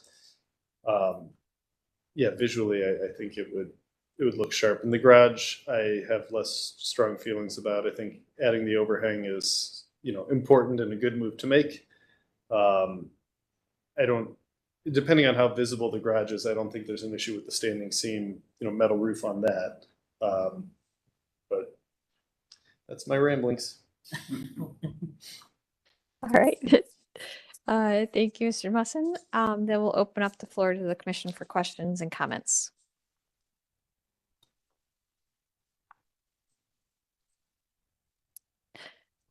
There you go, Mr. Sutton. I'm sorry, Bob. Sorry. Not speaking right now. Go ahead, Bob. Strickland. Yeah, that's what I meant to say, Strickland, but a different name came out. So go ahead, Bob. It's the end of the meeting. It's been a long meeting. Yeah. I would just like to comment hopefully for the owner's benefit, that it's, I've been involved with structures where a raised roof was applied. It's very expensive and it does change the exterior character of the building. I'm not exactly sure what the use and configuration is on the second floor. But one thing that I've used very successfully is sprayed in foam insulation. So in this particular case, it would require, I'm not sure if there's any insulation in the rafters presently, but at a minimum, you would have to, just like any other spray foam application, cut holes in the plaster or drywall that exists on the second floor, and then spray in the foam insulation. But that material is incredibly effective in terms of cutting down heat loss in the winter and heat gain in the summer. And it totally eliminates the need for any venting of the roof because it moves the dew point outside of the roof structure. So in that case, you wouldn't, if the current roof is serviceable, then it wouldn't require any modification to the roof at all. And all of the work would be done from the interior.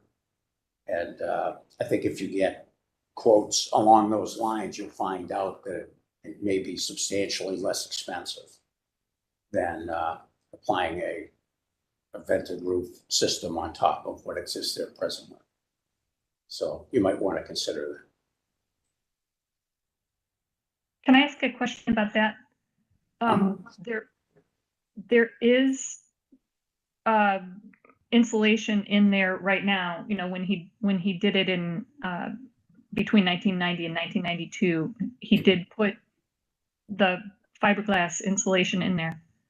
Right. I don't really understand how the spray foam works, but I'm assuming you'd have to remove all of that in order to spray anything in. Is that correct? No, I don't think that is necessarily required.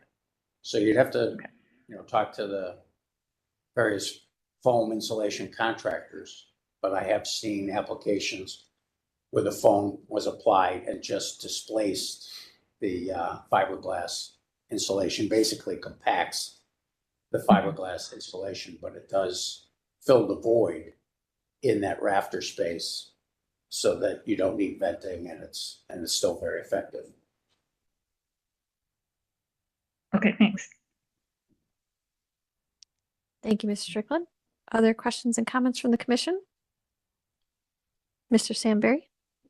I guess I have a couple possible solutions. I was wondering if maybe you could cut the ends of the rafters of the existing roof and keep your new trim going up to, essentially you're building a new roof on top of the existing roof.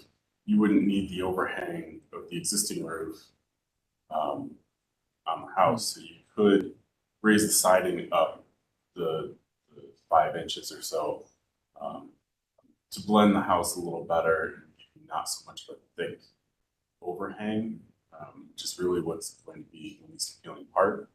But I think Mr. Strickland's correct. Also, you could build, instead of building up, you could build below the roof.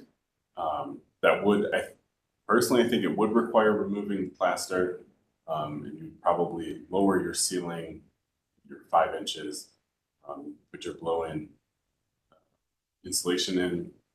Depending on what kind of R value you're looking to get on your roof, you may have to put fiberglass in as well to get the appropriate R value. So I don't know what your ceiling height is in the second floor, if you have the space to lose your 5 inches there, or if you want to build above to get the insulated roof. Personally, I'm not in support of the metal standing seam metal roof, but everything else, I think this is a great project, and you're keeping it looking historic and continuing the life of this building. Thank you, Mr. Sandberry. Mr. Lozier? Thank you, Madam Chair. Just I guess a clarifying question. So you mentioned re-siding the house, putting the vapor barrier. Did you also say that the intention was to put rigid insulation on the exterior side? I guess. Yeah. That would also impact the sort of the exterior envelope. We did after repairing the sheathing. We did think that we would put a 1/2-inch rigid foam insulation on the walls and then wrap it in Tyvek or other kind of vapor barrier. This obviously adds a little thickness to the wall, so we'd have to take that into consideration with all of these window replacements. It occurred to me, by the way, that one of the things I didn't talk about was the historic chapel window and the custom chapel window on the other gable.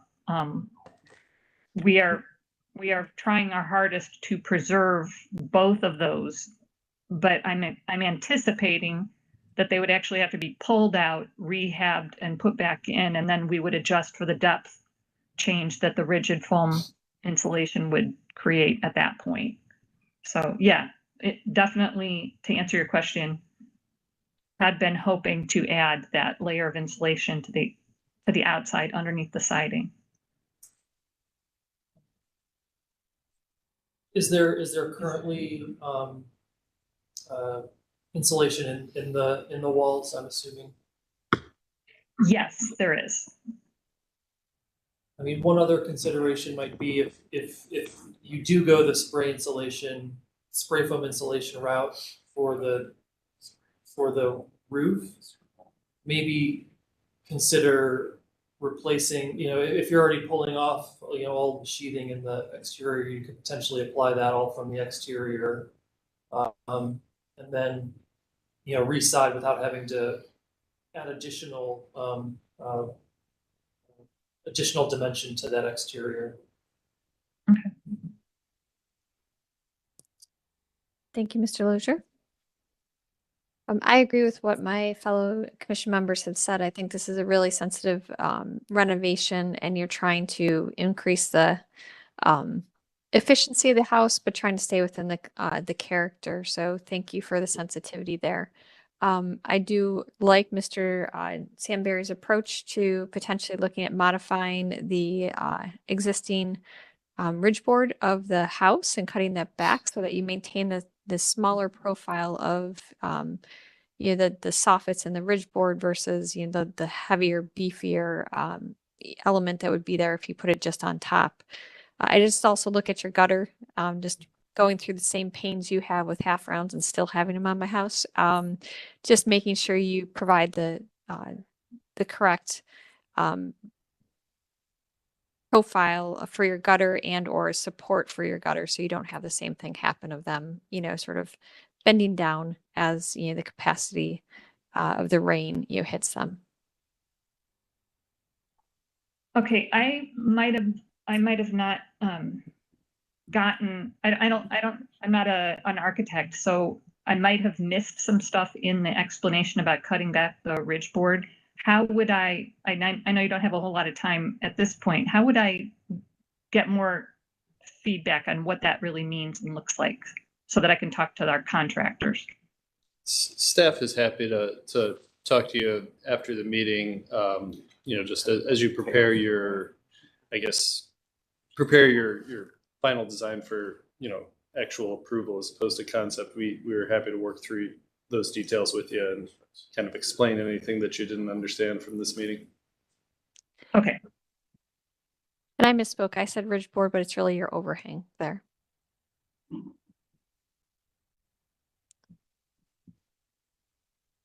Okay. Other questions and comments from the commission? Ms. Anderson?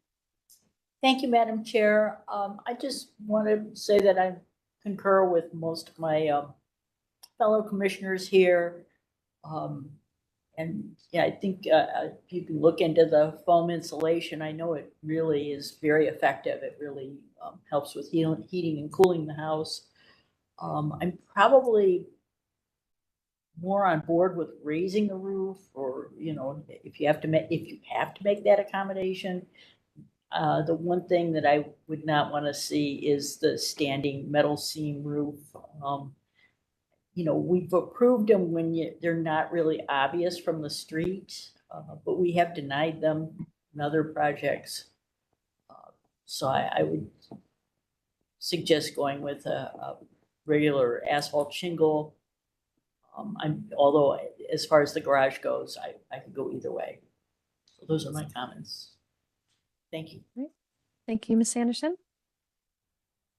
Any other questions or comments? We seem to starting to align.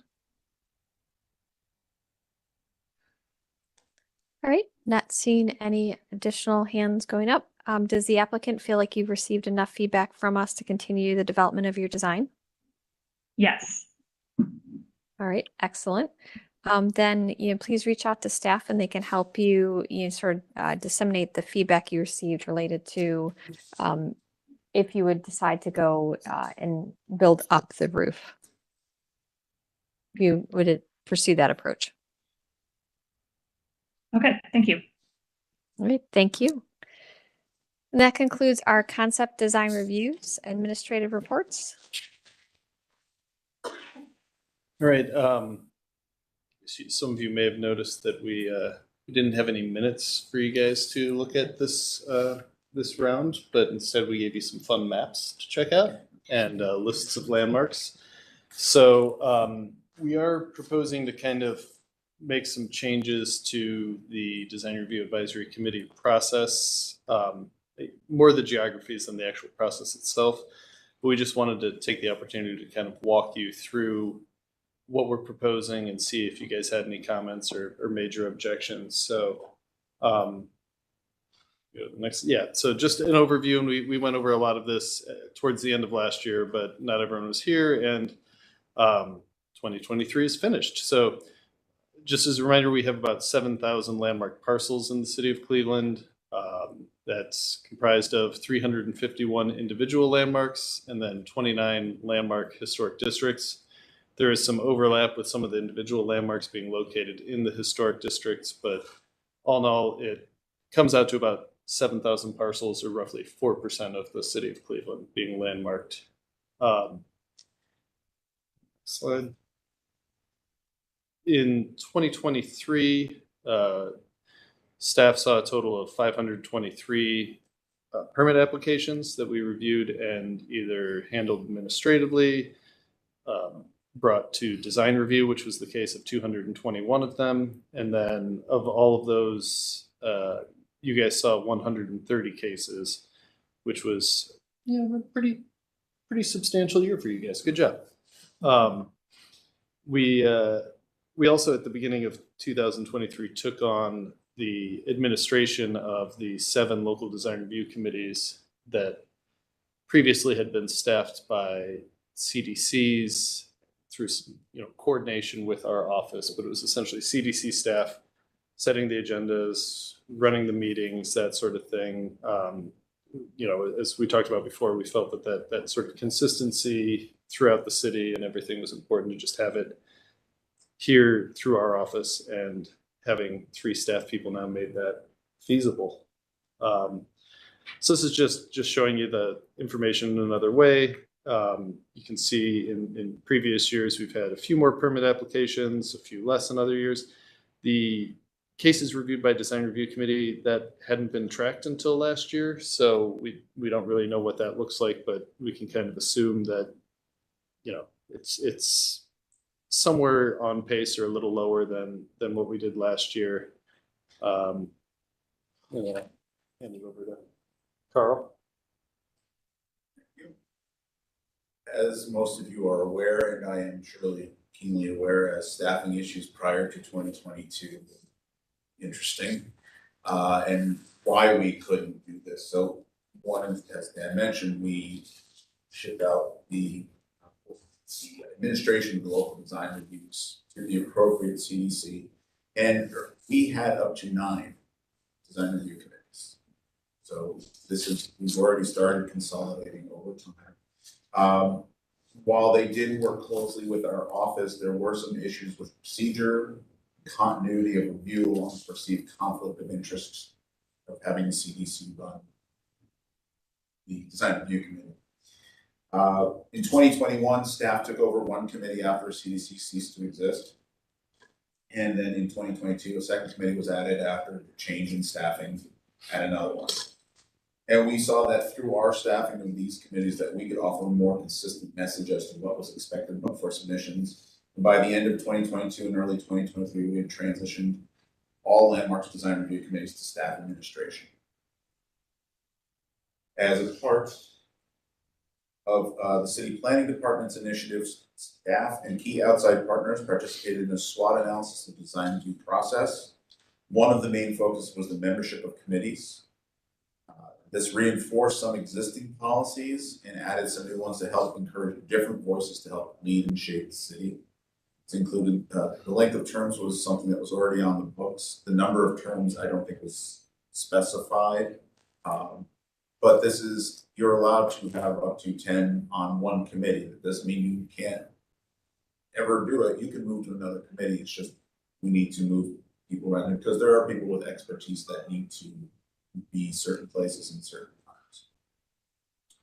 Landmark staff also focused on the needs of our office and how to better serve the community with a consistent process for all applicants. So what we are proposing here is reducing our 7 committees to 5 landmarks review districts, basically, more in line with what the city planning does with theirs. As noted, we have 7 committees. Some of these already serve multiple historic districts, and we have also relied on city planning committees for additional reviews. While there are similarities in the review process, there are some differences in procedure which would cause confusion if you were going through a city planning versus a landmarks commission. And we have here our current design review committees and the cases that they saw in 2023. So to kind of pivot what we do to a regional function and review, as noted, we're looking at changing it to 5 regions, as you can see on the map, color-coded for the different areas.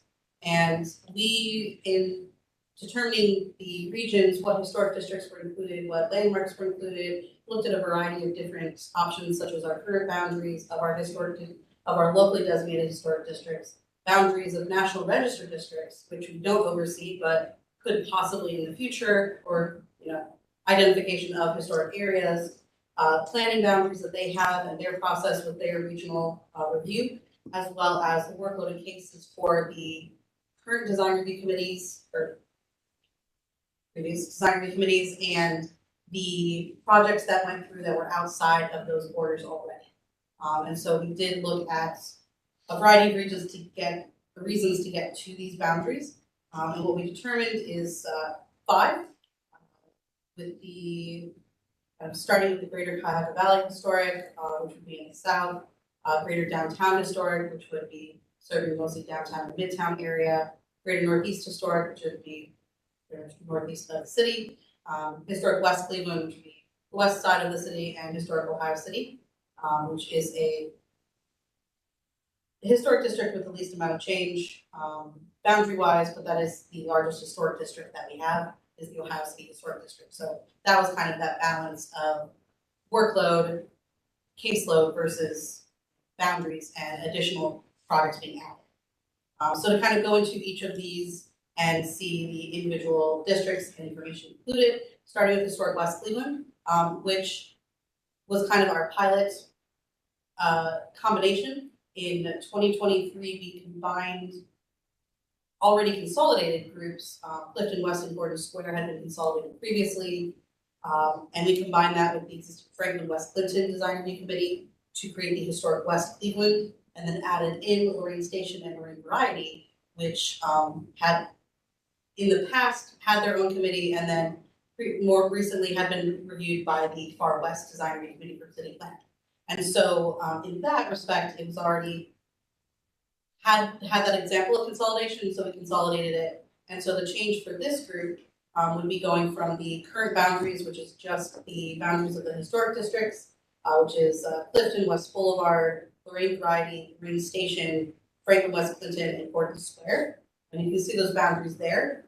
And then that would be changing to our region, which would include those 5 named historic districts, as well as 28 individually designated landmarks outside of those historic district boundaries. There are 12 landmarks within the historic district boundaries already. And so that would span the boundaries of the city to the west and to south, the lake to the north, and then it would be bordered by the boundaries of the historic Ohio City region and the greater Cuyahoga Valley region on the east. And so those boundaries were kind of determined by the location of the edge of the Lorraine Avenue Historic District, which is part of the Ohio City group at the moment. So that's kind of where that boundary came from. And so Historic Ohio City is, as noted, kind of a different beast entirely. In this case, the name change is something that we're really focusing on to reduce confusion with regard to the administration of the committee, because it is administered by our office and no longer by the Ohio State Incorporated, CDC. And so that way it can clarify OCI's involvement in the committee, open them up to not being seen as the person running it, but a partner with it, and allow for less confusion with our applicants on who they're going to be talking to initially, and seeing with the Historic Ohio City Design Advisory Committee rather than Ohio City, which is name is similar. So right now, the Ohio City Design Review Committee is Ohio City Historic District, Market Square Historic District, and Lorraine Avenue Historic District. To give you an idea of how many cases they saw 75 cases in 2023. The next one that saw the most amount was Historic West Cleveland, which saw 35. And so they did not have any skipped meetings last year. Every 2 weeks, first and third Thursday, they had a meeting and had at least one project to review. And so they were very busy, so we didn't want to add more to them, but still create that region. And so we expanded it to the lake to the north, essentially the river to the south, cutting out part of the flats, and then the boundary with Historic West to the west, and looking more towards historic boundaries between Tremont and Ohio City to the south.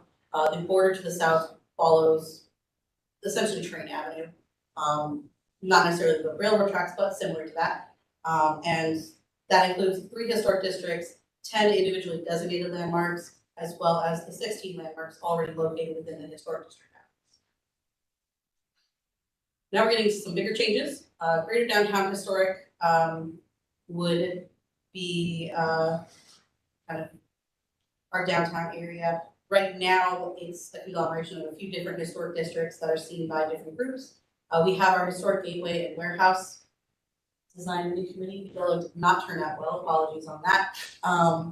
We have, which is the Warehouse Historic District East 4th, essentially seen by that committee, which is administered by our office. We also have projects in Mall Historic District, Playhouse Square, that are seen by the Downtown Flats Design Review Advisory Committee, which is administered by City Planning, as well as Euclid Corridor Buckeye, which sees a lot of the projects in Prospect Avenue.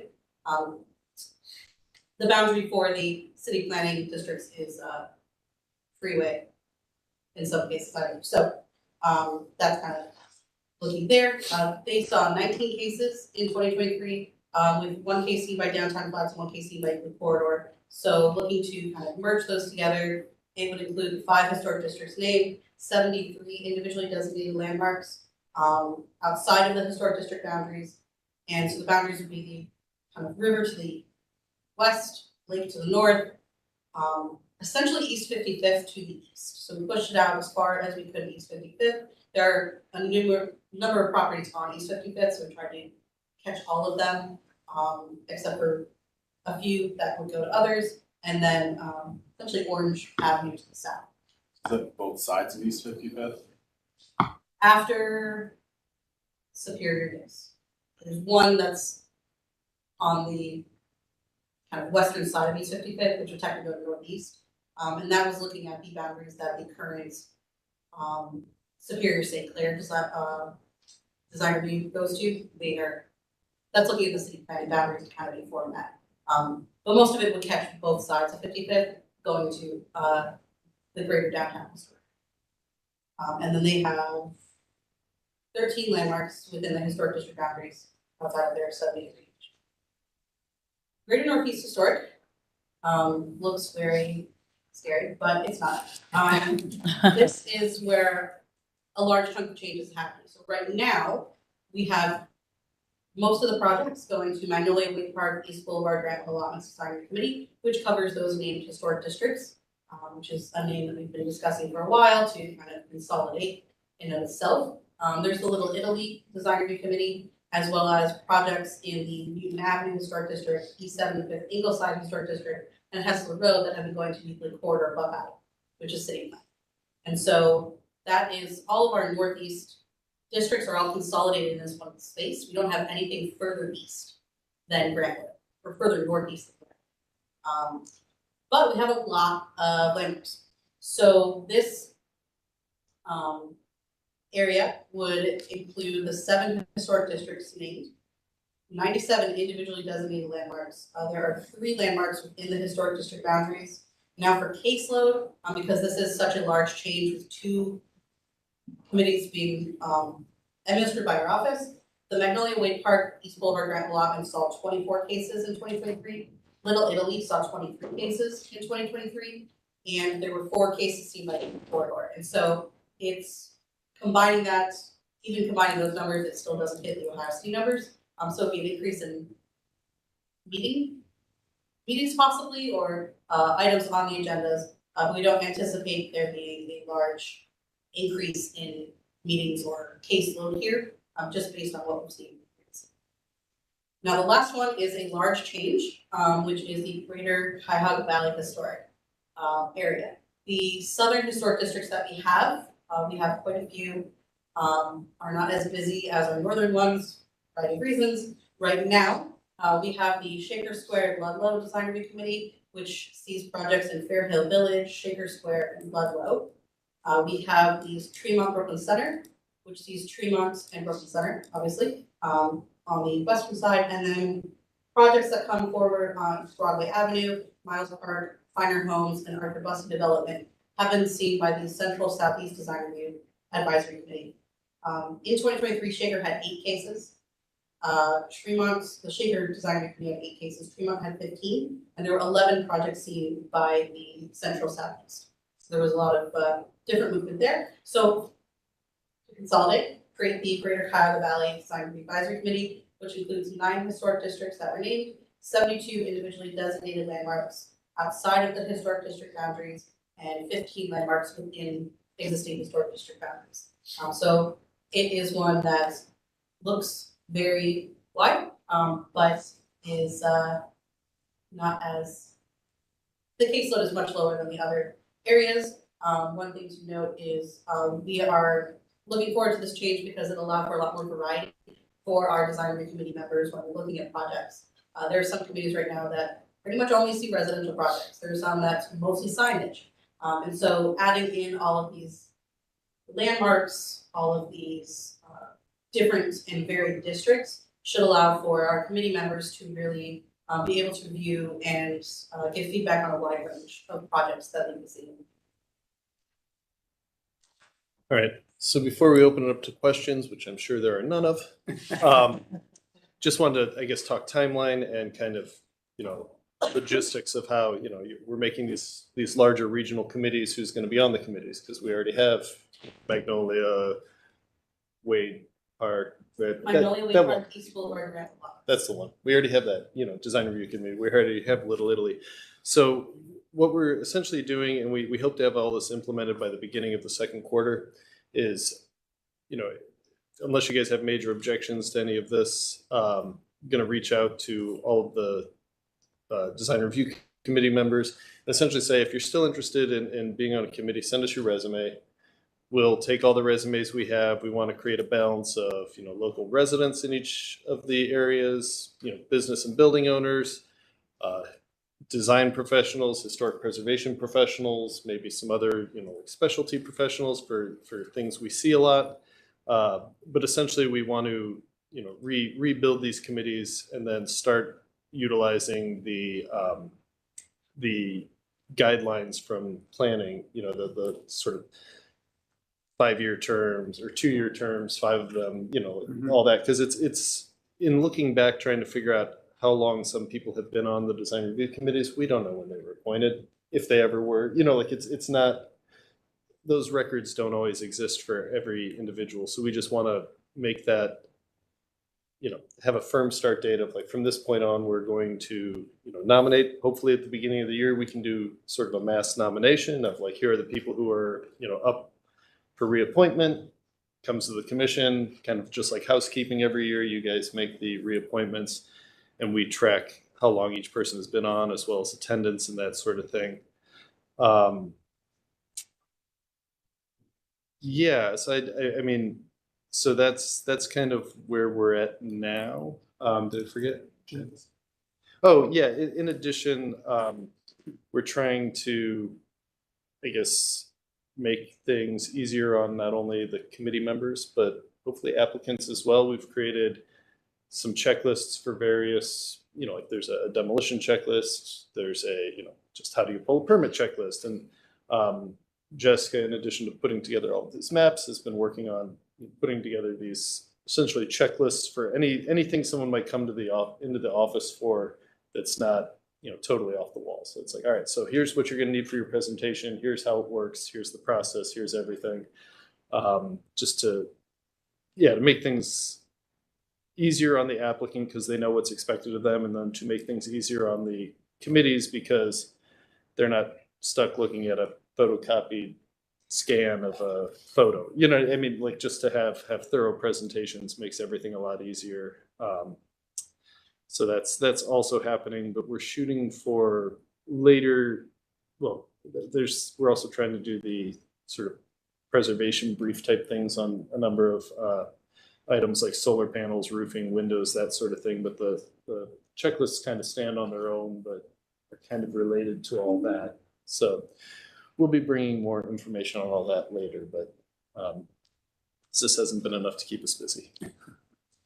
We've also been doing more pre-develop. I think we're using the concept plan is more of a staff or pre-development plan. So whenever projects were coming here, even though we were calling it concept, it was really more of a schematic review. So to keep that more in line with city planning, so there is less confusion, we are considering our pre-development with the concept review, and you will be seeing schematic review. So this way, there's less confusion in terminology. Mm-hmm. Now, yes, sir. Yes. Is that the chair? Go ahead, Mr. Go ahead. Go ahead, Bob. I can say it afterwards. So I have a question in terms of process. An applicant submits a building application to Building and Housing, and if it's within a historic district, that automatically triggers that application coming to Landmarks? Well, it requires the intake people at Building and Housing to confirm that it's in a landmark district and then light us up in the permit application system. Right. So they are occasionally missed. Right. So I'm wondering, with this initiative to put together new historic district boundaries and stuff, I wonder if, tuning up that process to make it more consistent should be part of the initiative. It is. Yeah. And I sat in, we had a seminar gathering about 2 months ago. I got with Building and Housing to look at the Excel system and how to make Excel better, and the permitting system and how to, so things like that you don't get. So there is active working on that from Building and Housing, and city planning and a bunch of other departments were involved in that. So with the advancement of AI, right, I would think that it wouldn't be that difficult once an address gets put in the system that it automatically triggers, boom, That was the Landmarks. that was the request. It's a matter of pulling it from the proper source. And we're trying to get that proper source in. I'll Okay. add, once it shows up in our system, like for us, I'm the person that double checks those. And so I will direct the applicant to whatever's the proper meeting that they'll have to go to. So once it gets to us, it's a pretty seamless. And my concern is it getting to you. Yes. Yes. Yeah. And yeah, that's our concern as well. And Why so, do you say yeah, that, we are Bob? working on that. We, it's just, since it involves another department and people outside of our office, it's a little more time consuming. If I may, Madam Chair, the other comment that I would have right now is, I think we see oftentimes applicants come in and they have had their meeting with the design review committee, and then they're presenting to Landmarks. And I don't think it's clear to them many times, the hierarchy in terms of the input that they get from design review versus coming to us. And I mean, it's very clear that design review is advisory to us. And I don't think many applicants understand that. Yeah, And it that's- leads to frustration and some confusion. Yeah. So, as part of this whole process, since you've initiated this, I think it would be good to make sure, Jessica, if you're the first one meeting with the applicants, you know, go through the whole flow chart essentially with them and make sure that they understand that comments that they get from the design review committee may be in conflict with what we end up.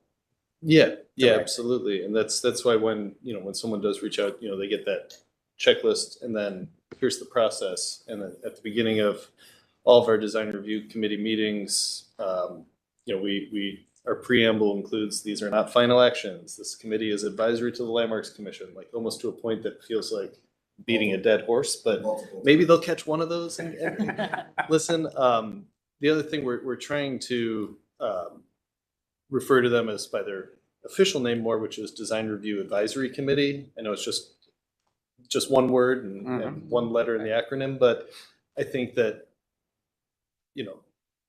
getting into that habit might help people to better understand when they see it written, oh, advisory, gotcha. Right. Like so we're working on that as well, but I think it's a good point that now is probably the time to do things that we're going to do with it. Okay.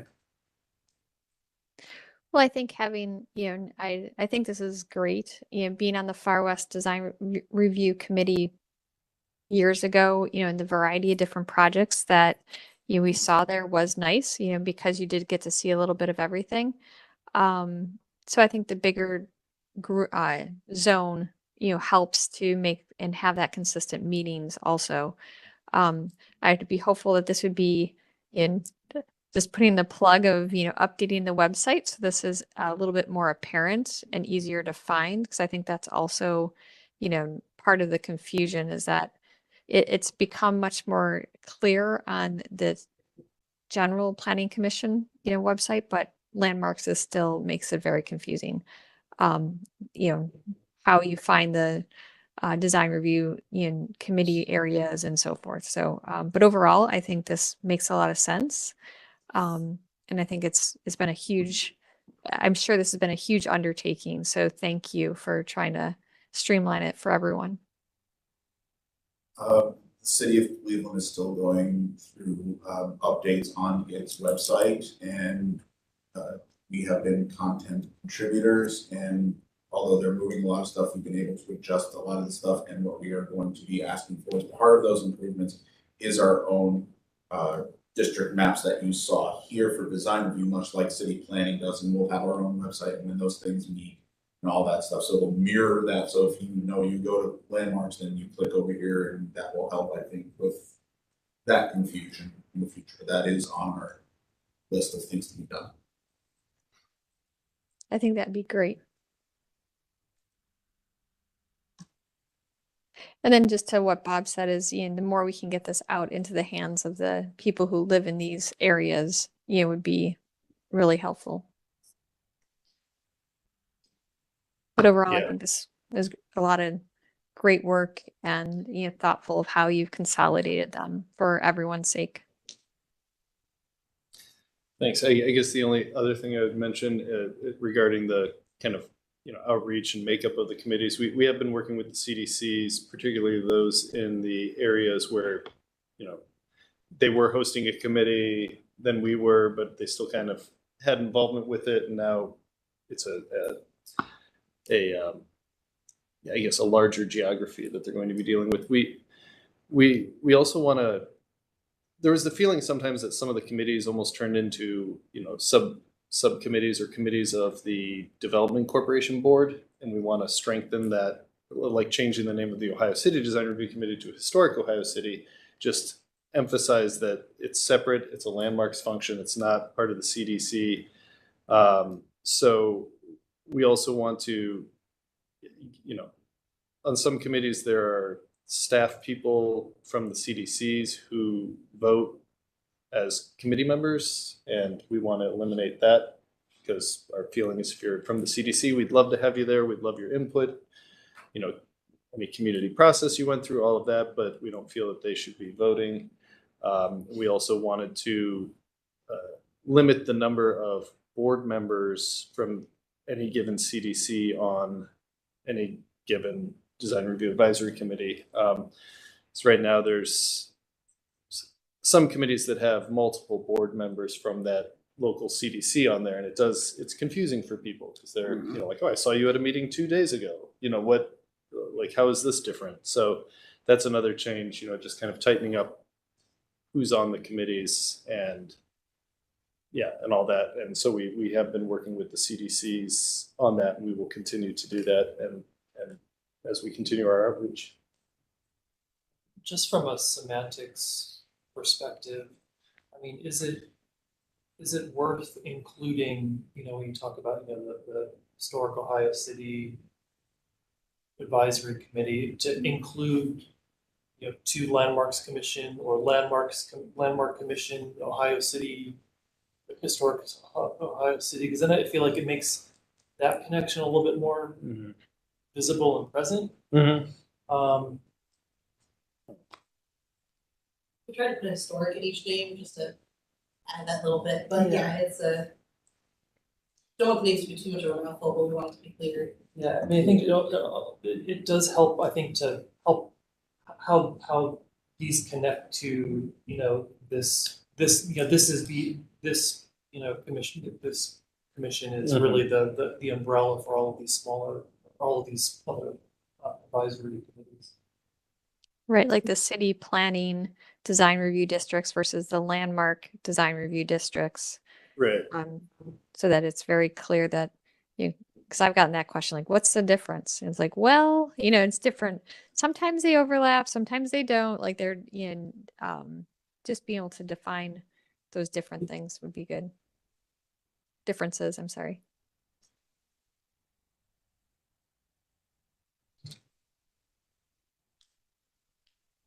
I have another question. As part of this whole process, is Landmarks considering expanding the number of historic districts? Is there any neighborhoods that you're trying to target? I mean, there's certainly, like was that 2 weeks ago? We saw the Buckeye Road, National Register nomination. I'd love to see that district. I'd love to more closely align our local districts with the National Register ones. They seem like low-hanging fruit. If the federal government says it's historic and important, that should be enough, in theory, for us to move forward with landmarking. There aren't any immediate plans that we're currently working on for district or district expansion, but I guess I'd like to get to a point that I felt like our process and everything was good enough that if we added one, we could handle it as staff as well. You know what I mean? Just because if you add, whenever you add a district, you're adding the potential for more work. So I don't want to use that as an excuse to not, landmark everything, but we do have to be cognizant of it. I think we have been trying for the past few years to align our individual landmarks first. To give those some extra added protection, and then see where the districts go from there. And we do have some surveyed by AmeriCorps from the past few years that have already been dealt with and have actually some have lost their context as well because of demolitions that continue. But there are at least 6, 7 areas that have been surveyed. And there are others that were identified many years ago that may or may not still be together, but we could go back and do that again. So there are varying sizes, so it's there, but I think we have a lot of other stuff before we start taking on more work, and we're not opposed to taking on more work. You've joked about landmarking the entire city, and just, that's why it's not. Make it easy, right? 15 years. But yeah, it's, I think we need to get all of our process done first, get everything that's been in the back, that's been backburner, closer to current before we try to add additional.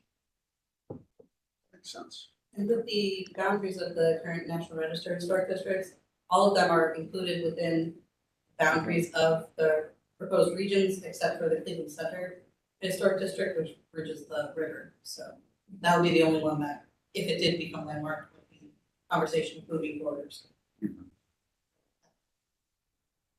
The 2 items that are on the west side of the river and the flats are already individually marked, so that might not even be an issue. Yeah, I think it would behoove you to put the National or the Cleveland Center Historic District into one of them, just because there's so much stuff going on there.